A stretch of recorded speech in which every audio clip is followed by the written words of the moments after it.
Now next component is economy. Economy में सबसे पहला जो टॉपिक है वो प्राइम मिनिस्टर धन धनिया कृषि योजना है। ठीक है, तो न्यूज़ में किस वजह से है, यूनियन बजट 2025-26 में जो PMDD-KY स्कीम है, इसको 6 इयर्स का अप्रूवल मिला है, तो इसी वजह से ये न्यूज़ में है। Now more on the news में और क्या है, तो नीति आयोग का एक प्रोग्राम है एस्पिरेशनल डिस्ट्रिक्ट प्रोग्राम। इस प्रोग्राम से इंस्पायर होकर जो स्कीम है ये एक्सक्लूसिवली फोकस करती है एग्रीकल्चर और अलाइड सेक्टर्स पे। ठीक है, तो स्कीम का जो फोकस है वो 100 लो परफॉर्मिंग डिस्ट्रिक्ट्स पे है जो कि इश्यूज़ को फेस कर रहे हैं, जैसे कि लो यील्ड है, water scarcity, limited resource access etcetera. ठीक है, तो इन्हीं डिस्ट्रिक्ट्स पे ये जो स्कीम है ये फोकस करेगी। नाउ ऑब्जेक्टिव्स क्या है PMDD-KY स्कीम के, एग्रीकल्चरल प्रोडक्टिविटी को एनहेंस करना, crop diversification and sustainable agricultural practice जो है उसको इनकवरेज करना, post harvest storage capacity eight panchayat level and block level इसको बिल्ड करना, इरिगेशन इंफ्रास्ट्रक्चर को इम्प्रूव करना ताकि रिलायबल वाटर एक्सेस मिले। ठीक है, short term long term agricultural credit provide करना फार्मर्स को। ना की फीचर्स की बात करते हैं, बजट एलोकेशन जो है वो 24,000 करोड़ है एनुअली फॉर दिस पीरियड, जो कि 6 ईयर से स्टार्ट होगा 2025-26 फाइनेंशियल ईयर से। इम्प्लीमेंटेशन की अगर बात करें तो ministry of agriculture and farmers welfare जो है ये इसको इम्प्लीमेंट करेगी। नाउ इसको मॉनिटर किया जाएगा थ्रू 3 टायर स्ट्रक्चर। इसमें नेशनल लेवल ओवरसाइट बॉडी है, स्टेट लेवल नोडल कमेटीज़ है, डिस्ट्रिक्ट धन धन्या समिति जिसको डिस्ट्रिक्ट कलेक्टर चेयर करेगा। ये जो समितिज़ हैं ये district agricultural and allied activity plan को प्रिपेयर करेंगी through extensive stakeholder consultation. NITI Aayog जो है ये रिव्यू करेगी और गाइड प्रोवाइड करेगी डिस्ट्रिक्ट प्लानर्स को। सेंट्रल नोडल ऑफिसर को अपॉइंट किया जाएगा जो कि हर एक डिस्ट्रिक्ट लेवल पे होगा और वो रिव्यू करेगा इस स्कीम को टाइम टू टाइम। ठीक है, रेगुलर बेसिस पे रिव्यू करेगा इस स्कीम को। ना सैचुरेशन बेस्ड कवरेज की बात करते हैं, यहाँ पे 36 एग्जिस्टिंग जो एग्रीकल्चरल स्कीम्स हैं उनको कंबाइन किया गया है अक्रॉस 11 मिनिस्ट्रीज़, जैसे कि PM किसान है, PM फसल बीमा योजना है। अदर स्टेट्स स्कीम्स हैं, local partnership with the private sector. ठीक है, now progress and tracking system को अगर देखें तो हर एक धन धनिया डिस्ट्रिक्ट जो है ये 117 की परफॉर्मेंस इंडिकेटर्स का यूज़ करेंगे। ट्रांसपेरेंसी एंड अकाउंटेबिलिटी को अगर देखें तो जो ट्रांसपेरेंसी है इसको मेंटेन रखा जाएगा, अकाउंटेबिलिटी को मेंटेन रखा जाएगा डिजिटल डैशबोर्ड के through, farmer app and district ranking system. Criteria क्या है सिलेक्शन के लिए, नीति आयोग फाइनलाइज करेगी 100 डिस्ट्रिक्ट्स को, किसकी बेसिस पे, लो प्रोडक्टिविटी, लो क्रॉप प्रोडक्टिविटी जो कि बिलो नेशनल एवरेज, इसके बिलो जो यील्ड होगी उसको लेकर। ठीक है, moderate cropping intensity below national average 155%, लो क्रेडिट एक्सेस। ठीक है, उन एरियाज़ में जहाँ पे बैंक लोन्स बहुत कम हैं या फिर किसान क्रेडिट कार्ड से लोन्स बहुत ही कम मिल रहे हैं।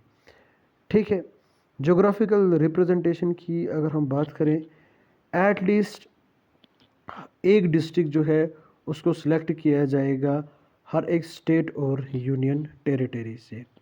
ठीक है, नाउ सिग्निफिकेंस देखते हैं, यहाँ पे इशू कौन सा है एग्रीकल्चर में, फैक्टर्स रिस्पॉन्सिबल, उस इशू के पीछे कौन से फैक्टर्स हैं, और प्रोविजंस कौन कौन से हैं PMDD-KY के अंडर।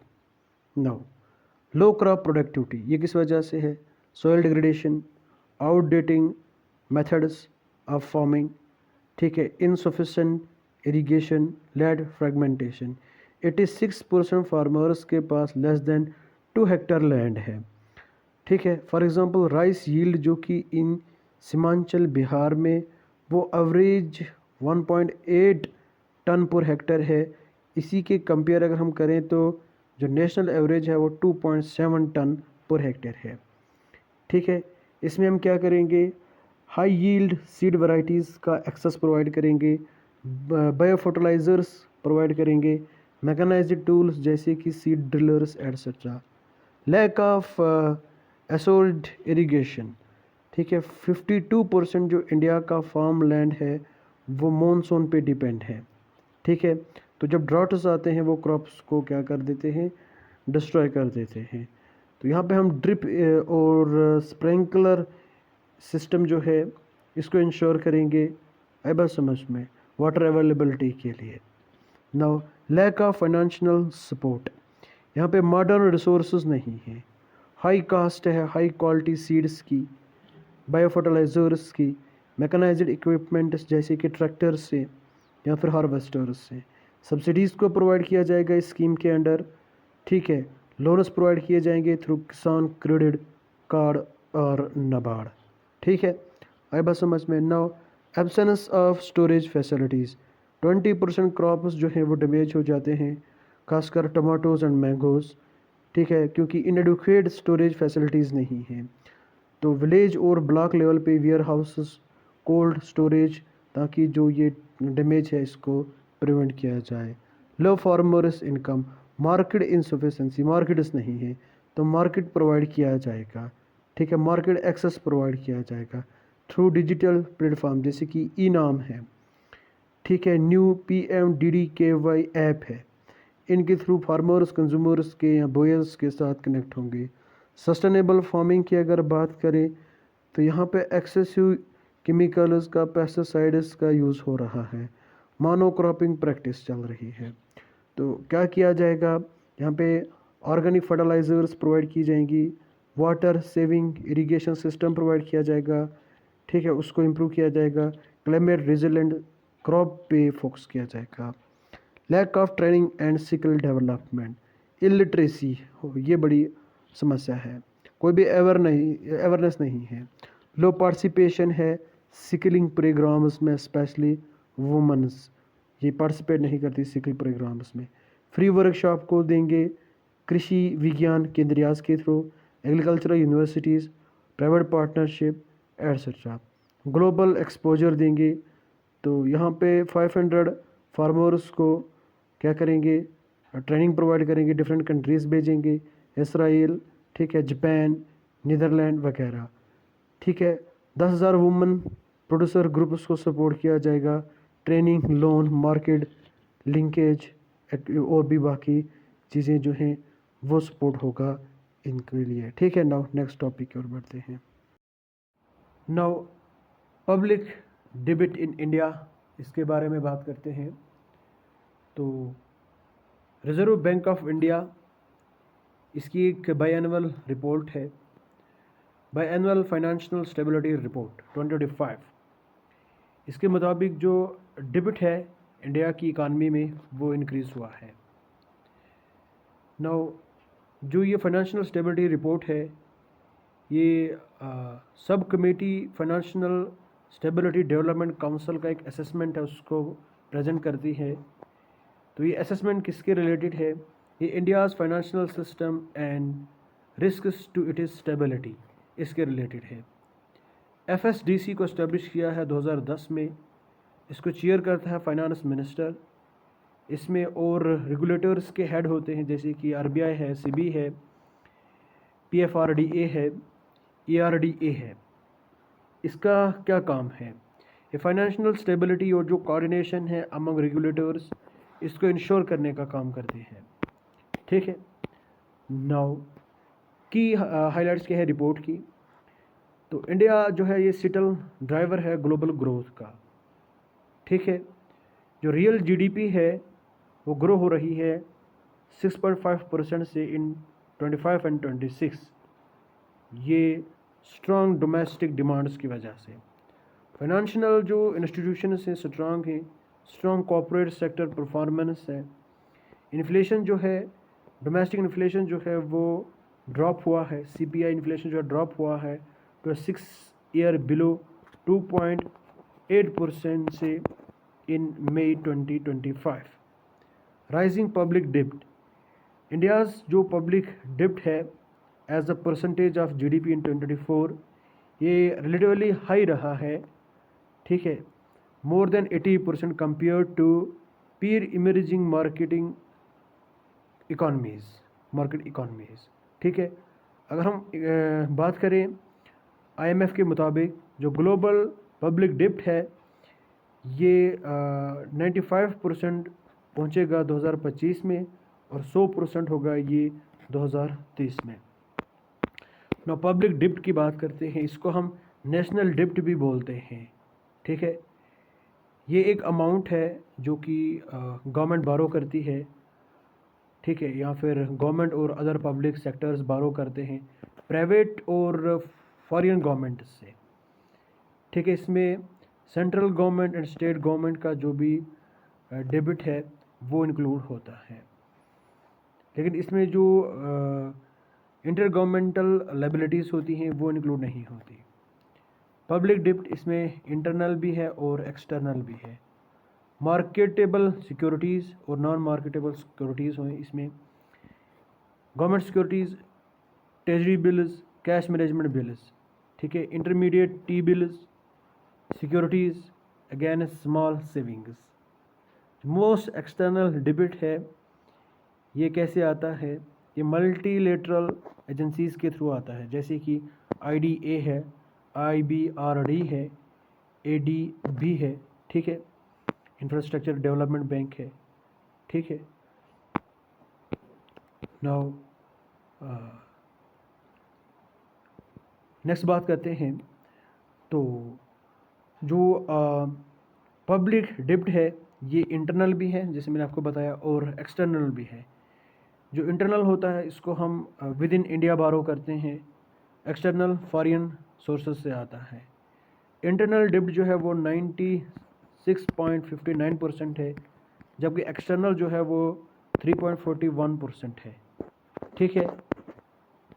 आई बात समझ में? टोटल कितना है 1,81,74,284 करोड़ रुपीज़। ये कब का है? According to union budget 25 and 26। अच्छा, सरकार मौज मार रही है ना, ठीक है, कोई बात नहीं।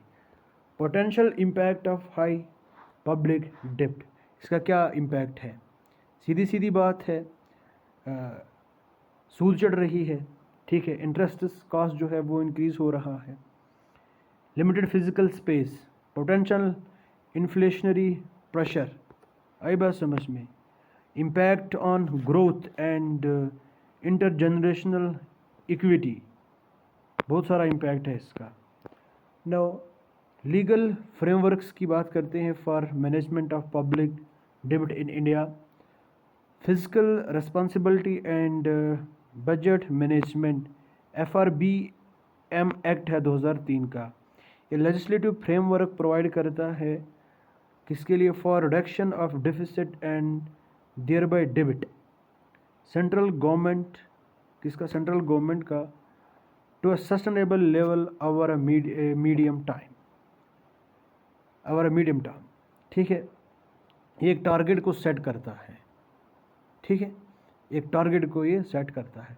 40% सेंट्रल गवर्नमेंट डेब्ट एंड जर्नल जो होगा वो कितना? 60% of GDP by 2025 and 24 and 25। RBI act 1934 जो सेक्शन 20 है किसका? RBI का, ये अलाउ करता है कि RBI जो है वो सेंट्रल गवर्नमेंट का जो पब्लिक डिप्ट है इसको मैनेज करे, ठीक है ना। फिर गवर्नमेंट सिक्योरिटीज़ एक्ट 2006 भी है। ठीक, नाउ रीजन्स क्या है हाई पब्लिक डेबिट के इंडिया में? Now persistent physical deficit, central government का जो ग्रॉस फिजिकल डिफिसिट है वो 15.77 लाख करोड़ है। ये 2024-25 का डाटा है। ठीक है, अगेंस्ट रिवाइज्ड एस्टीमेट जो है वो 15.69 लाख करोड़ है। हाई रेवेन्यू एक्सपेंडिचर, तो टोटल हाई रेवेन्यू एक्सपेंडिचर है, तो टोटल एक्सपेंडिचर है वो कितना है? वो 46.56 लाख करोड़ है। इसमें से जो रेवेन्यू एक्सपेंडिचर है वो कितना है? वो 36.04 करोड़ है। इसके साथ साथ बर्डन जो है वो सब्सिडीज़ का है, फूड, फर्टिलाइज़र और फ्यूल पे, फिर सैलरीज़ हैं, फिर पेंशन है। तो इस वजह से भी ये जो डेब्ट है वो बढ़ जाता है। नाउ एक्सटर्नल डेब्ट ग्रोथ की बात करें तो वो 10% है। ये $736.3 बिलियन है at the end of March 2025। ठीक है, जबकि ये क्या हुआ करता था 668.8 बिलियन अर्लियर ईयर्स में। ठीक, नाउ पेंडेमिक इरा स्पेंडिंग, कोविड-19 पे सबसे ज़्यादा खर्चा आया था हेल्थ केयर और वेलफेयर को लेकर। वे फॉरवर्ड क्या है? शिफ्ट टुवर्ड्स डेब्ट जीडीपी रेशियो, टारगेट क्या है? 50 ±1% बाय मार्च 31st 2031। ठीक है, एक्टिव डेब्ट मैनेजमेंट वाया बॉन्ड स्विचिंग। ठीक है, जो existing shorter duration sovereign bond से उनको लॉन्ग ड्यूरेशन पेपर्स के साथ क्या किया जाए? रिप्लेस किया जाए। ठीक है, subsidy rationalisation and tax reforms, over 4 crore duplicate LPG connection उसको डीएक्टिवेट किया ताकि जो मिसयूज़ है अंडर पहल स्कीम उसको क्या किया जाए? टैकल किया जाए। ठीक है, एस्टैब्लिश पब्लिक डेब्ट मैनेजमेंट अथॉरिटी। ठीक है, जो कि पब्लिक डेब्ट को क्या करे? मैनेज करे। ठीक है, ये आरबीआई को इनेबल करेगा to focus on it is core functions of monetary policy like flexible inflation targeting and regulating banks. ठीक है, आई बस समझ में। नाउ नेक्स्ट टॉपिक की ओर चलते हैं। Now next topic is employability and skilling in India. Now news में किस वजह से है? रिसेंटली यूनियन कैबिनेट ने अप्रूव किया है एम्प्लॉयमेंट लिंक्ड इंसेंटिव स्कीम को। ठीक है, जो कि यूथ एम्प्लॉयबिलिटी को एनहेंस करेगी, स्किल्स को इम्प्रूव करेगी एंड जॉब रिटेंशन जो प्राइवेट सेक्टर में है इसको फैसिलिटेट करेगी। ठीक है, नाउ ये जो स्कीम है ELI एम्प्लॉयमेंट लिंक्ड स्कीम, तो इस स्कीम के बैकग्राउंड में जानते हैं। इसको अनाउंस किया जाता है यूनियन बजट 24-25 में as a part of package of 5 schemes to facilitate employment. ठीक है, और स्किलिंग अपॉर्चुनिटी फॉर यूथ। ठीक है, किसी को लेकर एम्प्लॉयमेंट को फैसिलिटेट करना और स्किलिंग अपॉर्चुनिटीज़ को प्रोवाइड करना जो यूथ से इनके लिए। ठीक है, इसकी नोडल मिनिस्ट्री कौन है? Ministry of labour and employment इसकी नोडल मिनिस्ट्री है। पर्पज़ क्या है? जॉब क्रिएशन को प्रमोट करना, एम्प्लॉयबिलिटी को एनहेंस करना, सोशल सिक्योरिटी को एक्सपेंड करना अक्रॉस सेक्टर्स स्पेशली मैन्युफैक्चरिंग में। ठीक है, टारगेट क्या है? 3.5 करोड़ जॉब्स को जनरेट करना इंक्लूडिंग फर्स्ट टाइम एम्प्लॉयज़। ठीक है, नाउ एम्प्लॉयमेंट लिंक्ड स्कीम, तो इसके 2 पार्ट हैं, part A and part B. Part A incentives for first time employees, part B support to employers eligibility. ठीक है, फर्स्ट टाइम एम्प्लॉयज़ जो कि रजिस्टर्ड है किसके साथ? विद EPFO के साथ। इनको 1 लाख तक प्रोवाइड किया जाएगा सैलरी वगैरह, ठीक है। नाउ बेनिफिट्स की बात करें, 1 मंथ EPFO वेज मैक्सिमम 15,000, ठीक है, 2 इंस्टॉलमेंट्स में, 6 months and 12 month. Payment mode DBT, direct benefit transfer to employ. Now part B में जो एम्प्लॉयर्स हैं उनका सपोर्ट, ठीक है, ये हर एक सेक्टर को कवर करता है। मैन्युफैक्चरिंग को सबसे ज़्यादा बेनिफिट, ठीक है। Employer eligibility, EPFO registered establishment, ठीक है। बेनिफिट फॉर एडिशनल हायरिंग, ठीक है। फाइनेंशियल असिस्टेंस है किसके लिए, for each additional employ with sustained employment of at least 6 months, ठीक है। इसके साथ साथ इंसेंटिव्स देंगे एम्प्लॉयर्स को, ठीक। एंड पेमेंट मोड क्या है, direct to PAN linked accounts. आई बात समझ में। Now about the employability and skilling in India, तो अकॉर्डिंग टू अगर हम बात करें India skills report 2025, employability overall 50% जो भी ग्रेजुएट्स हैं, ठीक है, 53.47% मेल्स, ठीक है, और 46.53% फीमेल्स, ठीक है। सबसे ज़्यादा मेल्स जो ग्रेजुएट हैं ये एम्प्लॉयबल हैं इन 2024, ठीक है। ये इंक्रीज़ हुआ है फ्रॉम 33% ए डिकेड एगो, यानी कि 17% से ये राइज हुआ है, ठीक है। नाउ ड्राइवर्स, अच्छा, growth driven by focus on emerging technologies, जैसे कि AI है, क्लाउड कंप्यूटिंग है एंड ऑटोमेशन है, ठीक है। नो चैलेंजेस क्या है इंडिया के एम्प्लॉयबिलिटी और स्किल लैंडस्केप को लेकर। इंडिया जो है यहाँ पे ये एक्सपेक्ट किया जा रहा है to add 10 million workers annually over next decade, यानी कि 10 मिलियन वर्कर्स ऐड होंगे नेक्स्ट डिकेड में, नेक्स्ट 10 साल में, ठीक है। However in financial year 2023 to 24 only 4.67 crore jobs were created, ठीक है। कितने, 4.67 करोड़ जॉब्स को हमने क्रिएट किया है। Now mismatch between education and industry needs, universities जो हैं ये थ्योरी पे फोकस कर रही हैं, रट्टा पे रट्टा, ठीक है, ना कि प्रैक्टिकल स्किल्स पे। ग्रेजुएशनर्स जो हैं इनके पास कोई भी हैंड ऑन एक्सपीरियंस नहीं होता, ठीक।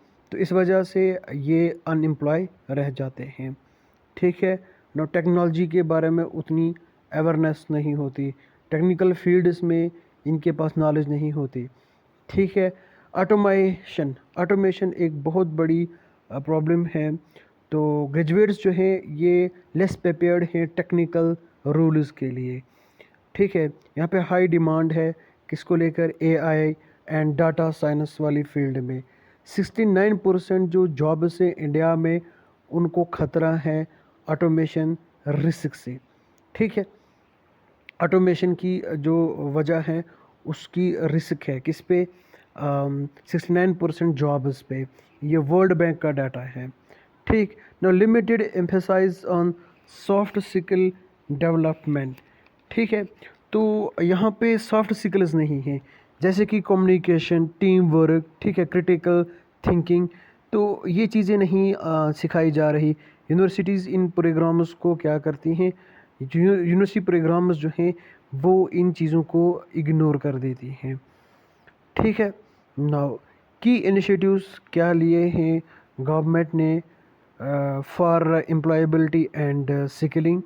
तो सबसे पहले स्किल इंडिया मिशन, ठीक है, इसको लॉन्च किया है ministry of skill development and entrepreneurship, ठीक है। क्या करना है, इसमें हम स्किल्स प्रोवाइड करते हैं, ठीक है। इसमें कौन कौन से स्कीम्स हैं, PM कुशल विकास योजना 4.0, नेशनल अप्रेंटिसशिप प्रमोशन स्कीम, ठीक है, जन शिक्षण संस्थान JSS, ठीक है, आई बात समझ में। नाउ एक एक करके बात करते हैं। PMKSY जो है 4.0 ये फोकस करती है किस पे? Empower trained candidates to choose their varied career path and they are suitably oriented for the same। ठीक है। नाउ इसमें क्या किया जाता है? इसमें हम फाइनेंशियल सपोर्ट प्रोवाइड करते हैं NAPS में। JSS में क्या करते हैं हम? इसमें हम वोकेशनल ट्रेनिंग प्रोवाइड करते हैं नॉन लिटरेट लोगों को, ठीक है, ड्रॉप आउट्स को, डिसएडवेंटेज्ड ग्रुप्स को, अंडर एज 15 to 45, ठीक है। इसमें हमने 26 लाख लोगों को क्या किया है? ट्रेन किया है सिंस 2018 to 19, ठीक है। Sickle India digital hub platform, इसको लॉन्च किया है sickle education, employment and entrepreneurship ecosystem को इंटीग्रेट करने के लिए, ठीक है। नाउ इंडिया सिकल एक्सेलरेटर, ये पब्लिक प्राइवेट कोलैबोरेशन है, ठीक है। ये एक प्लेटफॉर्म है जिसको लॉन्च किया है मिनिस्ट्री ऑफ सिकल डेवलपमेंट ने। ये पब्लिक प्राइवेट कोलैबोरेशन प्लेटफॉर्म है। लॉन्च किसने किया है? Ministry of skill development and entrepreneurship ने। किसके कोलैबोरेशन के साथ? In collaboration with the world economic forum. आई बात समझ में। सिकल इम्पैक्ट बॉन्ड, ठीक है, lead by national skill development cooperation, ठीक। ये फर्स्ट डेवलपमेंट इम्पैक्ट बॉन्ड है इन इंडिया जो कि डेडिकेटेड है to skill training and job placement के लिए, ठीक। नाउ नेक्स्ट टॉपिक की ओर बढ़ते हैं। सो नेक्स्ट हमारा जो टॉपिक है वो रिसर्च डेवलपमेंट इनोवेशन स्कीम है, RDI स्कीम। नाउ न्यूज़ में किस वजह से है? यूनियन कैबिनेट ने रिसेंटली अप्रूव किया है किसको? RDI स्कीम को with the corpus of 1 crore, ठीक है। नाउ RDI स्कीम के बारे में देखते हैं। नोडल डिपार्टमेंट कौन सा है? Department of science and technology, ठीक है। कौन सा department? Science and technology department, ठीक। की ऑब्जेक्टिव्स क्या है स्कीम के? इनकवरेज करना प्राइवेट सेक्टर को to scale up research development and innovation, किसमें? सनराइज डोमेन्स में, ठीक है। एंड बाकी जो सेक्टर्स हैं जो कि रिलेवेंट हैं इकोनॉमिक सिक्योरिटी, स्ट्रेटजिक पर्पस और सेल्फ रिलायंस के लिए। फाइनेंस ट्रांसफॉर्मेटिव प्रोजेक्ट्स, आई बात समझ में। फाइनेंस करना ट्रांसफॉर्मेटिव प्रोजेक्ट्स को at high higher level of technology readiness levels. TRL क्या होता है बाद में देखेंगे, ठीक है। सपोर्ट करना एक्विजिशन ऑफ टेक्नोलॉजीज़ को जो कि क्रिटिकल है और हाई स्ट्रेटजिक इम्पोर्टेंस की है, ठीक है। फैसिलिटेट करना to set up a deep tech fund of funds, ठीक है।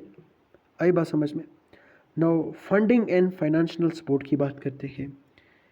इसमें कितना है? टोटल बजट 1 करोड़, 1 लाख करोड़, ठीक है। कितना? 1 लाख करोड़। 1 करोड़ का बस थप्पड़ नहीं मारेगा कोई। नाउ मोड्स ऑफ फाइनेंसिंग की बात करते हैं। Long term loan at low और नील इंटरेस्ट रेट, ठीक है। लॉन्ग टर्म लोन किस पे? लो और या फिर nil interest. Equity infusion specially किसमें? स्टार्टअप्स में। Contribution to deep tech fund of funds, ठीक है। नाउ कवरेज की बात करते हैं। फाइनेंसिंग जो है ये कवर करती है अप टू 50% जो भी हमारे एसेस्ड प्रोजेक्ट्स हैं। Cost for transformative research development and innovation projects at TRL 4 and above levels, ठीक है। नाउ TRL क्या है? ये एक 9 पॉइंट स्केल है। ओरिजिनली इसको डेवलप किया था नासा ने, ठीक है।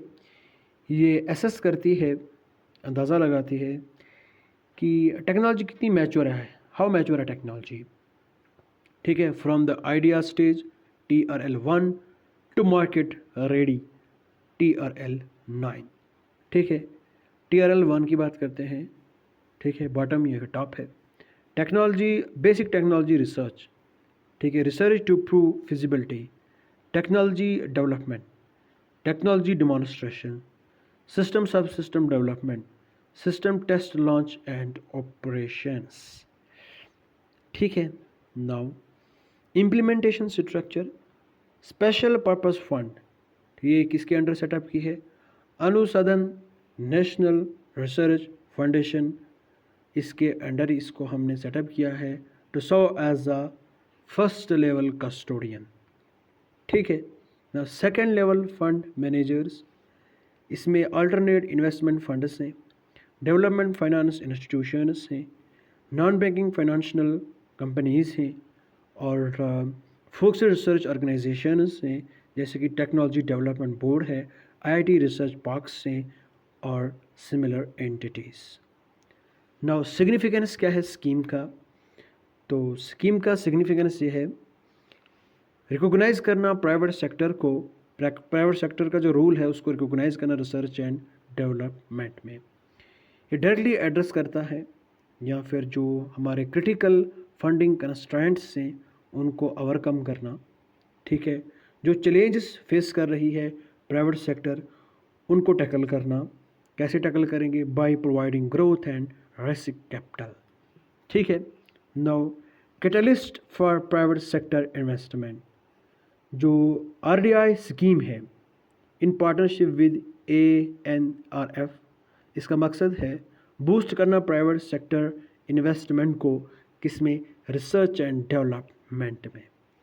Now driving commercialisation, unlike public research development, जो इंडस्ट्रियल रिसर्च डेवलपमेंट है ये प्राइमरीली फोकस करता है किस पे? मार्केटेबल प्रॉफिटेबल प्रोडक्ट्स पे। ठीक है। जो कि ज़रूरी है रियल वर्ल्ड इकोनॉमिक इम्पैक्ट के लिए। ठीक है। Now fostering self reliance, support करना टेक्नोलॉजी को, जो कि बहुत ही ज़रूरी है इंडिजिनाइजेशन के लिए। ठीक है। फॉर स्ट्रेटेजिक और इकोनॉमिक रीजंस। और ये हमारा जो विजन आत्मनिर्भर भारत है उसके लिए भी इम्पॉर्टेंट है। Now creates and maintains jobs, incentivise करना किसको? रिसर्च एंड डेवलपमेंट को, जो कि बहुत सारे जॉब अपॉर्चुनिटीज़ को क्रिएट करेगा स्पेशली ग्रेजुएट्स के लिए। ठीक है। नाउ चैलेंजेस क्या क्या हैं रिसर्च और डेवलपमेंट में को लेकर इंडिया में? Now low research and development investment and diversification, India का जो रिसर्च एंड डेवलपमेंट एक्सपेंडिचर है वो ओनली 0.6 to 0.7% है जीडीपी का। ठीक है। ओवर द पास्ट 2 decades, पिछले 20 सालों से।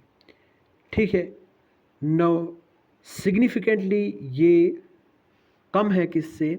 ग्लोबल लीडर्स से, जैसे कि साउथ कोरिया 4.8% जीडीपी का खर्च करता है, इसराइल 5.6% जीडीपी का कहाँ पे खर्च करता है? रिसर्च एंड डेवलपमेंट पे। आओ भाई आओ आओ, करो करो रिसर्च करो, कोई बात नहीं, एक बार नहीं चलेगा, दूसरी बार नहीं चलेगा, लॉस भी हो जाएगा, लेकिन आगे जाके आप कुछ ऐसा बनाओगे जो दुनिया को हिला कर रख देगा। लेकिन यहाँ पे ना भाई साहब, यहाँ पे एडमिशन नहीं मिल रही। ठीक है। यहाँ पे पेपर लीक हो रहा है, पेपर लीक हो रहा है। ठीक है। यहाँ पे हार्ड वर्कर्स को, मेहनती को, स्मार्ट लोगों को कुचल दिया है। ठीक है। आई बात समझ में? यहाँ पे क्या करेंगे? कुछ नहीं होगा। नाउ मोरओवर अगर हम बात करें इन फाइनेंशियल ईयर 2021-22 की, ठीक है, जो प्राइवेट सेक्टर है ये कंट्रीब्यूट करता है just 36.4% of gross expenditure on research and development. अगर बाकी अदर्स के साथ कंपेयर करें, ग्लोबल लीडर्स के साथ कंपेयर करें, अदर कंट्रीज़ के साथ कंपेयर करें, तो ये जो प्राइवेट सेक्टर है ये कितना कंट्रीब्यूट करता है रिसर्च एंड डेवलपमेंट एक्सपेंडिचर पे? 70% in countries like USA and China. ठीक है। आई बात समझ में? यहाँ पे बस या तो यूपीएससी की तैयारी करो, ठीक है, या तो स्टेट पीएससी की तैयारी करो, आई बात समझ में, या फिर किसी गवर्नमेंट की जॉब की तैयारी करो, तो उसमें क्या हो रहा है, उसमें घोटाला हो रहा है। आई बात समझ में? उस पर करप्शन ख़तरनाक है, पेपर लीक है, फेवरेटिज्म है, नेपोटिज्म है, स्कैम्स हो रहे हैं, और बच्चे जो भी हैं ज़िंदगी आगे निकल रही है। ठीक है, 21 बरस का बंदा स्टार्ट कर दी तैयारी, बस यूपीएससी करनी है, ब्यूरोक्रेट बनना है, लोगों को लूटना है, ना रिसर्च होने देना है, ना इनोवेशन होने देना है। जो भी डॉक्यूमेंट सामने आएगा उसको रोक के रखना है, जब तक पैसा नहीं आएगा तब तक साइन नहीं होगी। ठीक है, तो टोटल जो इसमें पोस्ट्स हैं इंडियन सिविल सर्विसेज में वो कितने हैं, 100 होते हैं। फिर आईपीएस वगैरह वगैरह कुल मिला के 800। ठीक है, तो 8 लाख लोग जो हैं उनकी ज़िंदगी बिल्कुल तबाह बर्बाद, क्योंकि वो नादान हैं, वो इसी के पीछे पड़े हुए हैं। तो एक एक जो अटैम्प्ट निकल रहा है, ज़िंदगी निकल रही है, आगे जाके वो ऑटोमेटिकली बूढ़े हो जाएंगे, ऑटोमाइजेशन हो जाएगी। ठीक है, ऑटोमाइजेशन हो जाएगी, ऑटोमेटिकली बूढ़े हो जाएंगे, न शादी न कुछ, बात ख़त्म, फिर न जाने क्या क्या। तो आके आप समझ ही जाओगे क्या क्या होगा। ठीक है, फिर बस मेरी तरह वीडियो रिकॉर्ड करने बैठेंगे, ना वीडियो पूरी रिकॉर्ड होगी, ना चैनल को कोई सब्सक्राइब करेगा, ना वीडियो को कोई व्यू आएगी, तो यहाँ से भी बाहर आउट आउट। ठीक है, नौ कहाँ पे पहुँचे हम, ज़रा मुझे याद करवाओ। ठीक, हाँ, तो हम कह रहे थे प्राइवेट सेक्टर। ठीक है, कितना है, 70%। किसमें, अदर कंट्रीज़ में, यूएस एंड चाइना। ठीक है, नौ यहाँ पे स्कोप नहीं है, इन्वायरमेंट नहीं है। मुझे नहीं लगता अगर हम जैसे किसी बैंक पे चला जाए, देखो हमारे पास बैंक ही नहीं है, बैंक हैं तो ये इन्हीं बड़े बड़े लोगों के लिए बैंक हैं, इनके फूड के लिए, इनके घरों के लिए, इनके लिए बस ये लोन निकालते हैं फेक डॉक्यूमेंट्स बना के। देखो ये कोई बैंक है, ठीक है, तो इस बैंक में कोई बंदा ए वाला काम कर रहा है। ठीक, ए ने क्या काम किया, ए बैंक पे फेक डॉक्यूमेंट्स किसी और के नाम पे ले गया, तो इसने बैंक से कहा कि ये बंदा क्या है, ये बंदा ये बिज़नेस कर रहा है। बैंक ने क्या किया, बैंक ने गवर्नमेंट स्कीम का इस्तेमाल करके ये लोन दे दिया। ठीक है, इसको मिल गई सब्सिडी, कितना, for instance 10 lakh credit provide किया। गवर्नमेंट ने बोला कि मैं यहाँ पे सब्सिडी देता हूँ, गवर्नमेंट कहती है कि हम सब्सिडी देंगे 2.5 लाख। ठीक है, आई बात समझ में, यानी कि 2.5 लाख गवर्नमेंट कहती है मैं सब्सिडी दूंगा। ये जो बंदा बैंक में ए जो है, ये बिचौलिया यहाँ पे बैठा है, काम कर रहा है, तो ये क्या करेगा, ये ऐसे ऐसे 5-10 कस्टमर्स को लेके जाएगा और फिर इन पैसों को इकट्ठा करेगा। तो ऐसे ये यहीं पे एक ही जगह पे क्या कर रहा है, पैसा बना रहा है। ठीक है, पैसा बना रहा है गवर्नमेंट की स्कीम को यूज़ करके। ठीक है, स्कैम कर रहा है, ना इनोवेशन हो रही है, न डेवलपमेंट हो रहा है, न कुछ हो रहा है। बीच में बिचौलिया क्या कर रहा है, ये गवर्नमेंट की स्कीम को इस्तेमाल करके पैसा खींच रहा है। ठीक है, बिना डेवलपमेंट के। गवर्नमेंट क्या कर रही है, एनएसएसओ जो भी बाकी हमारे ये ऑर्गेनाइजेशंस हैं, इकोनॉमिक डेवलपमेंट है, जो भी ये सर्वे कर रहे हैं, जो भी रिपोर्ट्स आ रही हैं, वो कह रही है कि डेवलपमेंट हो रहा है भाई, कहाँ हो रहा है यार, ये तो बिचौलिया बैठा है बीच में। ठीक है, तो ये थोड़ा आपको समझ में आया होगा। ठीक है, तो हमारे पास वैकेंसी नहीं है। ठीक है, तो हम अगर जाएंगे तो ये कहेंगे कि आप ये करो वो करो, बहुत कॉम्प्लेक्स होगा सिस्टम, तो हमें लोन मिलेगा ही नहीं। ठीक है, अगर हमें लोन मिलता, मुझे लगता कि वो एक प्रैक्टिकल फील्ड में, रियल फील्ड में हम कुछ न कुछ करते। ठीक है, तो ग्रोथ ज़रूर होती। ठीक है, अगर डेवलपमेंट ना होता लेकिन ग्रोथ होते। पर ऐसे जो भी मोटिवेटेड लोग होते हैं उनको कोई भी सपोर्ट नहीं मिलता। आई बात समझ में, वरना रॉकेट क्या बनाने आए, हम तो यहीं से उड़ाते। ठीक है, अपने घरों से, अगर हमें लोन मिलता। आई बात समझ में, चलो ठीक है। No limited state level research and development funding during 2020-21 जो स्टेट्स हैं वो जस्ट 6.7% जो national research and development spending है उसमें कंट्रीब्यूट करते हैं। कितना? 6.7%। ठीक है। Now limited collaboration between industry and academia. Triple helix model है, ये कहाँ पे है? ये यूएस में है, लेकिन यहाँ पे ये अंडर डेवलप्ड है, तो इस वजह से कमर्शलाइजेशन जो है इनोवेशन का, इसके लिए रुकावट है। ठीक है। Underutilisation of funds. ठीक है। डिपार्टमेंट्स जैसे कि डिपार्टमेंट ऑफ बायोटेक्नोलॉजी है, department of science and technology है, टेक्नोलॉजिया है। ठीक है।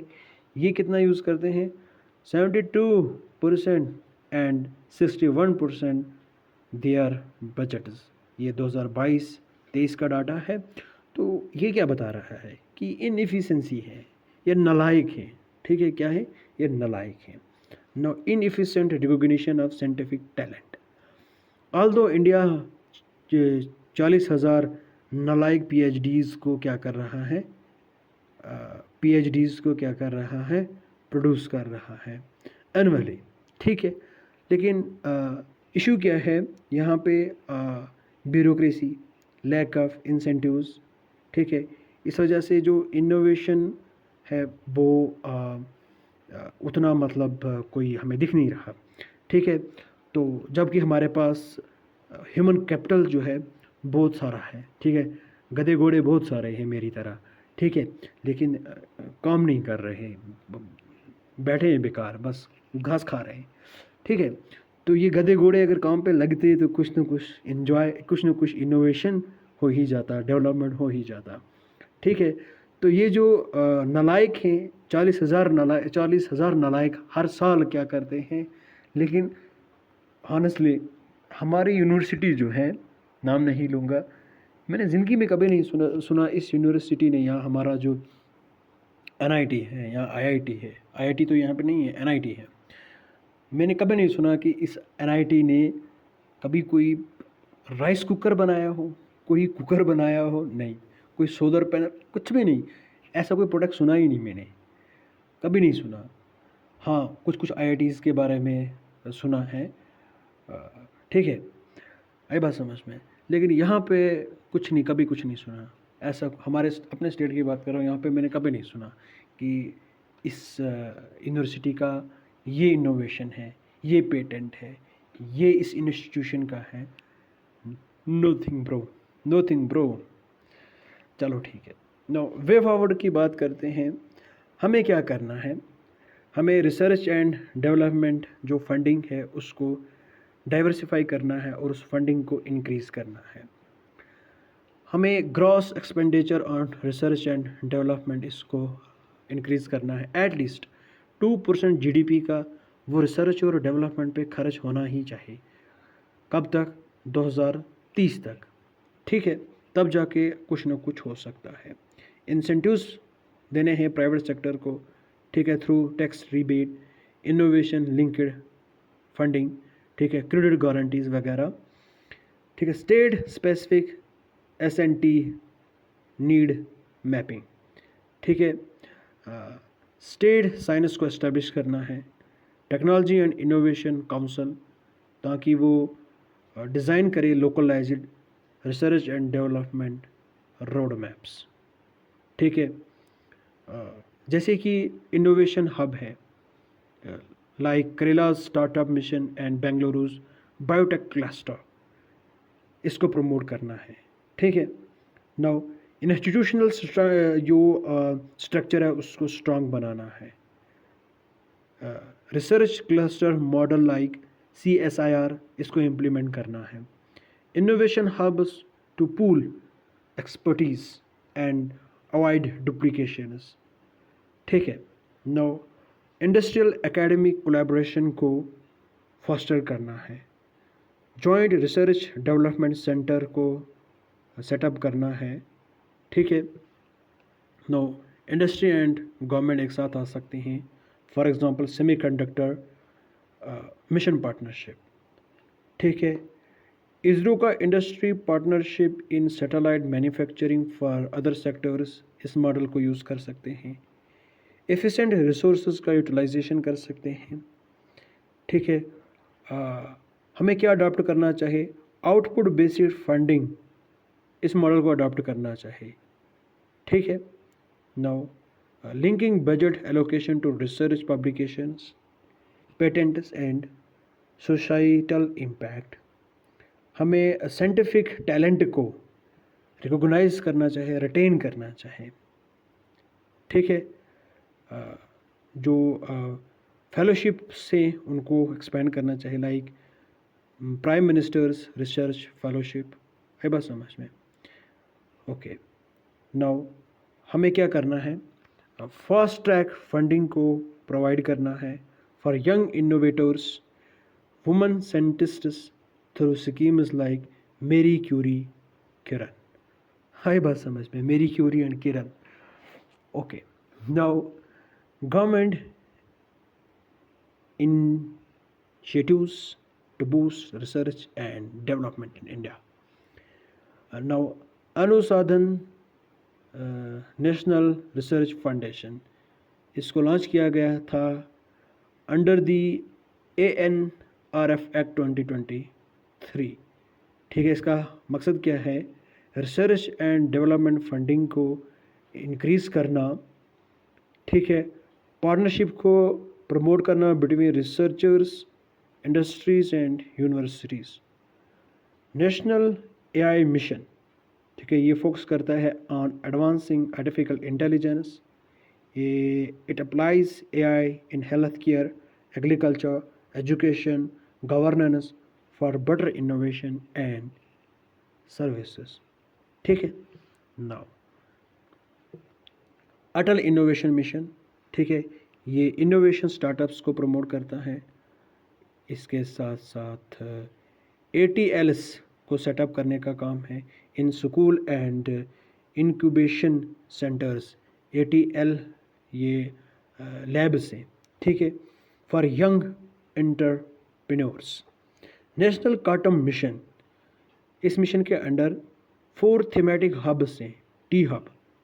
ठीक है, have been established in key technology verticals of quantum computing, quantum communication, quantum sensing and metrology and quantum materials and devices।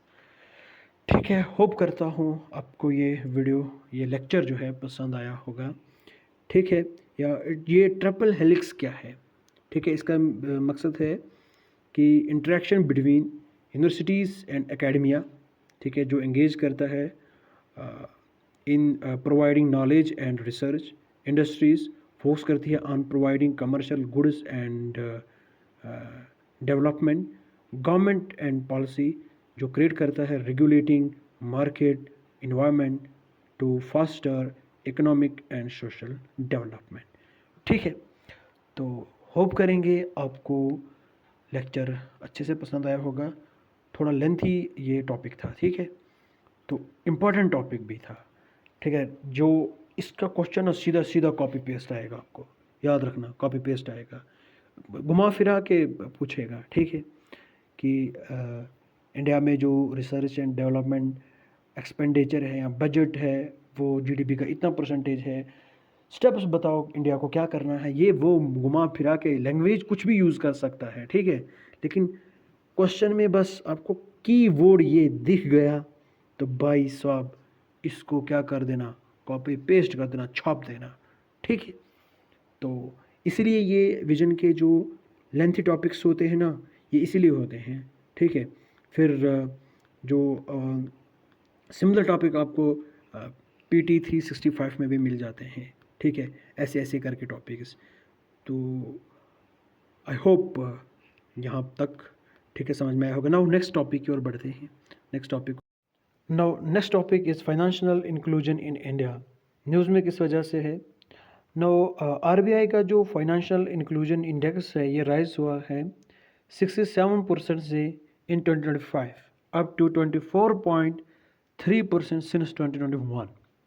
ठीक है, more on the news. FI index जो है ये हम कैप्चर करता है फाइनेंशियल इंक्लूजन को अक्रॉस कंट्री और रिप्रेजेंट करता है डिफरेंट सेक्टर्स को, जैसे कि बैंकिंग है, इन्वेस्टमेंट है, इंश्योरेंस है, पेंशन है। ठीक है, नो इंडेक्स में बूस्ट हुई है, तो ग्रोथ हमें देखने को मिली। ऑल दी जो भी सब इंडिकेट्स हैं इंडेक्स के, उनमें जैसे कि एक्सेस है, यूजेज है और क्वालिटी है।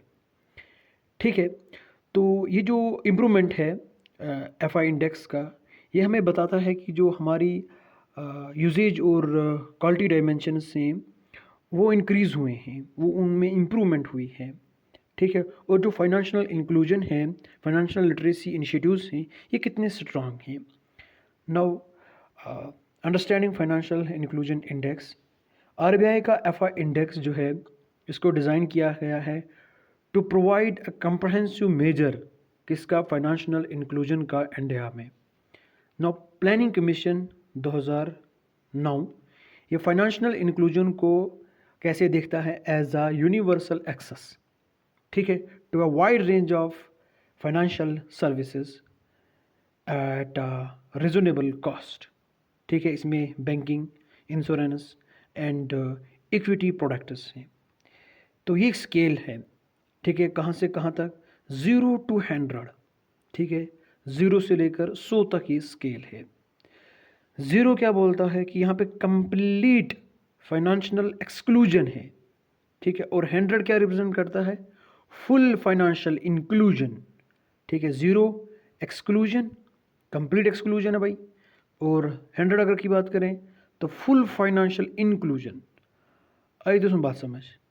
ठीक है, नाउ नो बेस ईयर, इसको एनुअली रिलीज़ किया जाता है। ठीक है, कोई बेस ईयर नहीं है इसका, एनुअली हर साल रिलीज़ किया जाता है 2021 से। ठीक, नाउ स्ट्रक्चर ऑफ इंडेक्स की बात करते हैं तो इसमें 3 ब्रॉड पैरामीटर्स हैं। ठीक है, सब इंडेक्सेस हैं, आई बात समझ में। नाउ सब इंडेक्सेस, इंडिकेटर्स और वेट की बात करते हैं, और कंपोनेंट्स क्या क्या हैं। सब इंडेक्स इसमें एक्सेस है, इंडिकेटर 26। नाउ वेट की अगर बात करें तो 35%। ये रिफ्लेक्ट करता है सप्लाई साइड फाइनेंशियल इंक्लूजन को, और ये फोकस करता है on availability of physical and digital infrastructure across banking, digital pension and insurance services. Usages की बात करते हैं, इसका 52 इंडिकेटर है, इंडिकेटर्स 52 हैं। ठीक है, नाउ वेट की अगर बात करें तो 45%। ये demand side of financial inclusion को रिप्रेजेंट करता है। ठीक है, ये मेजर करता है how frequently individual engage with financial infrastructure, जैसे कि यूपीआई ट्रांजैक्शन वैल्यूम्स हैं। क्वालिटी की अगर बात करें, इसमें 19 इंडिकेटर्स हैं। ठीक है, 20% हैं। ये एक्सेस के बारे में बताता है, क्वालिटी ऑफ फाइनेंशियल इंक्लूजन का कितना एक्सेस है, है बस समझ में। नाउ इसमें क्या है, efforts to educate citizens on financial services, उनके right, effective grievance redressal mechanism, आई बात समझ में। नाउ की ड्राइविंग फोर्सेस क्या क्या हैं फाइनेंशियल इंक्लूजन के इंडिया में। गवर्नमेंट इनिशिएटिव्स की बात करें, प्रधानमंत्री जन धन योजना 2014 में ये जो PMGDY स्कीम है इसको लाया गया था। इसमें हमने 56 करोड़ बैंक अकाउंट्स को ओपन किया। ठीक है, ह्यूज अकाउंट्स को, हालांकि वो खाली हैं।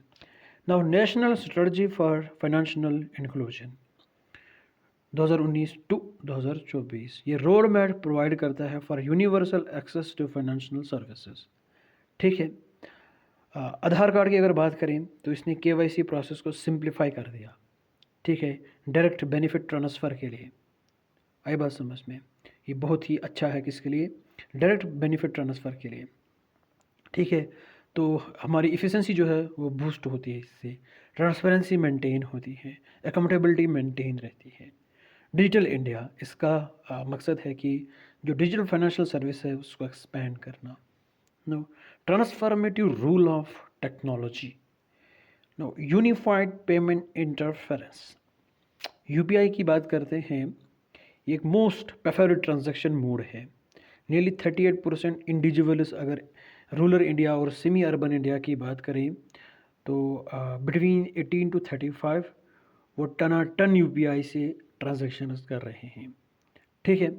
नाउ जैम ट्राइनिटी, जो जैम ट्राइनिटी है, जनधन आधार मोबाइल, ये जो फ्रेमवर्क है ये has approved the necessary digital public goods infrastructure to leverage increasing mobile penetration. ठीक है, मोबाइल पेनिट्रेशन को इंक्रीज़ करना, जो कि बैकबोन है डिजिटल फाइनेंशियल इंक्लूजन के लिए। ठीक ना। आर्टिफिशियल इंटेलिजेंस, मशीन लर्निंग, यहाँ पे क्या हो गया, यहाँ पे चैट बोर्ड्स आ गई, वॉइस असिस्टेंट, हाय गूगल, ये गूगल, ठीक है, हाय गूगल पे। ठीक। फ्रॉड डिटेक्शन, फ्रॉड उसको भी डिटेक्ट कर सकते हैं। रूल क्या है फाइनेंशियल इंस्टीट्यूशंस का? सबसे पहले micro finance institutions, MFI। India जो है सेकेंड लार्जेस्ट ग्लोबली आउटरीच है इन माइक्रो फाइनेंस में। ठीक है, कितनी सेकेंड लार्जेस्ट पोजीशन को होल्ड करता है after China, with over 140 million clients. ठीक है, किसमें? माइक्रो इंस्टीट्यूशंस में। सेल्फ हेल्प ग्रुप्स की बात करें, over 13.4 million self help groups with 84.25% इसमें क्या है? वुमन है। ठीक है, आई बात समझ में। नाउ ये क्या करते हैं? प्लेटफॉर्म प्रोवाइड करते हैं फॉर सेविंग्स, क्रेडिट्स। ठीक है, फास्टरिंग फाइनेंशियल लिटरेसी। ठीक, ये रिड्यूस करते हैं रिलायंस को on high cost informal credit. ठीक है, जैसे कि गाँव का बड़ा कोई होता है वो उधार देता है, फिर वो उधार इतना हो जाता है कि उसकी सूद जो है, नफ़ा चढ़ता चढ़ता आदमी डूब जाता है। अभी भी हो रहा है। ठीक है, मतलब आसपास में अगर आप देखोगे, एक ऐसा बंदा होगा, सब उसी के पास पैसे लेने जाते हैं, वो फिर चोरी चोरी से उनको बोलता है आज मैं आपको 10,000 रुपये दूंगा, लेकिन कुछ महीने के बाद आप जाके उसको 15 देना, 12 देना। आदमी मजबूर होता है, यार अभी काम निकल जाए तो कोई बात नहीं। ठीक है, चलेगा। Now bank sakhis, women business correspondent. ठीक है, ये की for last mile service delivery provide करता है। ठीक है। नाउ कमर्शियल बैंक्स की बात करें, आरबीआई ने बैंक्स को ये बताया है कि उनका कुछ परसेंटेज ऐसा होना चाहिए जो किसको जाना चाहे? प्रायोरिटी सेक्टर को। आई बात समझ में? Two critical sector like agriculture है, MSME है, तो इसके लिए क्या होना चाहिए? कुछ परसेंटेज होना चाहिए क्रेडिट का। ठीक है, प्रायोरिटी सेक्टर लैंडिंग उसको हम बोलते हैं। ओके, नाउ सिग्निफिकेंस क्या है फाइनेंशियल इंक्लूजन का? What is the significance of financial inclusion? तो ये हमें हेल्प करेगा सस्टेनेबल डेवलपमेंट गोल्स को अचीव करने में। किसको? सस्टेनेबल डेवलपमेंट गोल्स को अचीव करने में हेल्प होगी। ये जो एंटरप्रेन्योरशिप है उसको सपोर्ट करेगा by providing access to credit and capital, ensure savings and efficient payment service etcetera. आई बात समझ में? Now building resilience. ठीक है, enables investment in climate resilient infrastructure, adopt sustainable agriculture practices etc. ठीक है, आई बात समझ में? Now digital transformation and innovation, इसके साथ साथ एनहेंसिंग रूरल डेवलपमेंट। ये क्रेडिट प्रोवाइड करेगा, क्रेडिट एक्सेस प्रोवाइड करेगा, savings, insurance and direct transfer, किसको? रूरल एरियाज़ को। नाउ अभी चैलेंजेस की बात करते हैं। तो अकाउंट इनएक्टिविटी। ठीक है, 35% अकाउंट्स 2021 में खोले, लेकिन ये क्या है? ये 35% जो अकाउंट्स हैं ये इनएक्टिव हैं। ठीक है, क्यों? यहाँ पे लैक ऑफ ट्रस्ट है बैंक्स पे, भरोसा नहीं है बैंक्स पे, फिजिकल डिस्टेंस, बैंक दूर हैं, इनसफिशेंट फंड्स। ठीक है, और discomfort in using account independently. Gender disparities, digital payments की अगर बात करें तो यहाँ पे जेंडर गैप है। 45% मैन जिनके पास डिजिटल पेमेंट को रिसीव करने की या फिर सेंड करने की अवेलेबिलिटी है, ठीक है, जबकि 32% वुमेन्स के पास ऐसा सिस्टम अवेलेबल है, ठीक है। हमारे पास भी कहाँ है। चलो रूरल एंड जोग्राफिकल बैरियर्स की बात करें तो रिमोट एरियाज़ इन कब जाएंगे इनके और ये बैंकिंग सिस्टम नहीं जा पाएगा ना, ठीक है। 20-20, 30-30 किलोमीटर दूर है बैंक, एटीएम, ठीक है, सिग्नल 2-2 महीने नहीं आएगी। Infrastructure and low digital device penetration, जो रूरल स्मार्टफोन पेनिट्रेशन है वो 28% है, तो इस वजह से क्या ही हो सकता है, आप देख सकते हो। फाइनेंशियल इलिटरेसी, लोगों को पता नहीं है टेक्नोलॉजी के बारे में, इन्वेस्टमेंट के बारे में, ठीक है, तो लोगों के पास एजुकेशन बहुत कम है, ठीक। नो यहाँ पे ज़रूरत है कि एजुकेशन को टारगेट करना, ठीक है, need for targeted education regarding the financial literacy, ठीक है। फाइनेंशियल लिटरेसी जो है उसको इम्प्रूव करना है, फाइनेंशियल एजुकेशन प्रोवाइड करना है। डिजिटल डिवाइड बहुत बड़ी समस्या, technological barriers including lack of internet enabled smartphones, low digital literacy, ठीक है। आई बात समझ में, इन चीज़ों की वजह से जो फाइनेंशियल इंक्लूजन है वो थोड़ा चैलेंजिंग है, ठीक है। Now smartphone ownership stands eight 82% in rural areas and economous percent 91% in urban areas, ठीक है। नाउ अदर चैलेंजेस की बात करते हैं। Limited access to credit due to lack of knowledge, ठीक है। हाई ट्रांजैक्शन कास्ट है, क्वालिटी ऑफ सर्विस उतनी नहीं है, ट्रस्ट नहीं है, डॉक्यूमेंटेशन कम्प्लेक्स है, रिस्क जो है देखो इनएडुकेट रिस्क प्रोटेक्शन है, ठीक है। वे फॉरवर्ड क्या है, क्या कर सकते हैं, ठीक है। यूनिवर्सल और मीनिंगफुल फाइनेंशियल इंक्लूजन को अचीव करने के लिए इंडिया को मल्टी प्रोंगड कोलैबोरेटिव अप्रोचेस की ज़रूरत है, ठीक है। हमें फोकस करना चाहिए अंडर बैंकेड और अनबैंकेड सेगमेंट्स पे, ठीक है। Ease of application and reduce costs, हमें टेक ड्राइवन फाइनेंशियल इंक्लूजन को डेवलप करना चाहिए, ठीक है। पर्सनलाइज्ड एक्सेस प्रोवाइड करना चाहिए, एआई एडवांस्ड ऑटोमेशन, ताकि जो पर्सनलाइज्ड एक्सेस है वो मिले, ठीक है। फाइनेंशियल इंक्लूजन जो फाइनेंशियल सर्विसेज हैं in rural areas and remote areas उनको इंश्योर करना चाहिए, ठीक है। नाउ प्रमोट ओपन सिस्टम, ठीक, open network for digital commerce, इसको हमें प्रमोट करना चाहिए। And open credit enabled network, ताकि जो इनोवेशन है और इंक्लूजन है वो इंक्रीज़ हो सके। आई बात समझ में।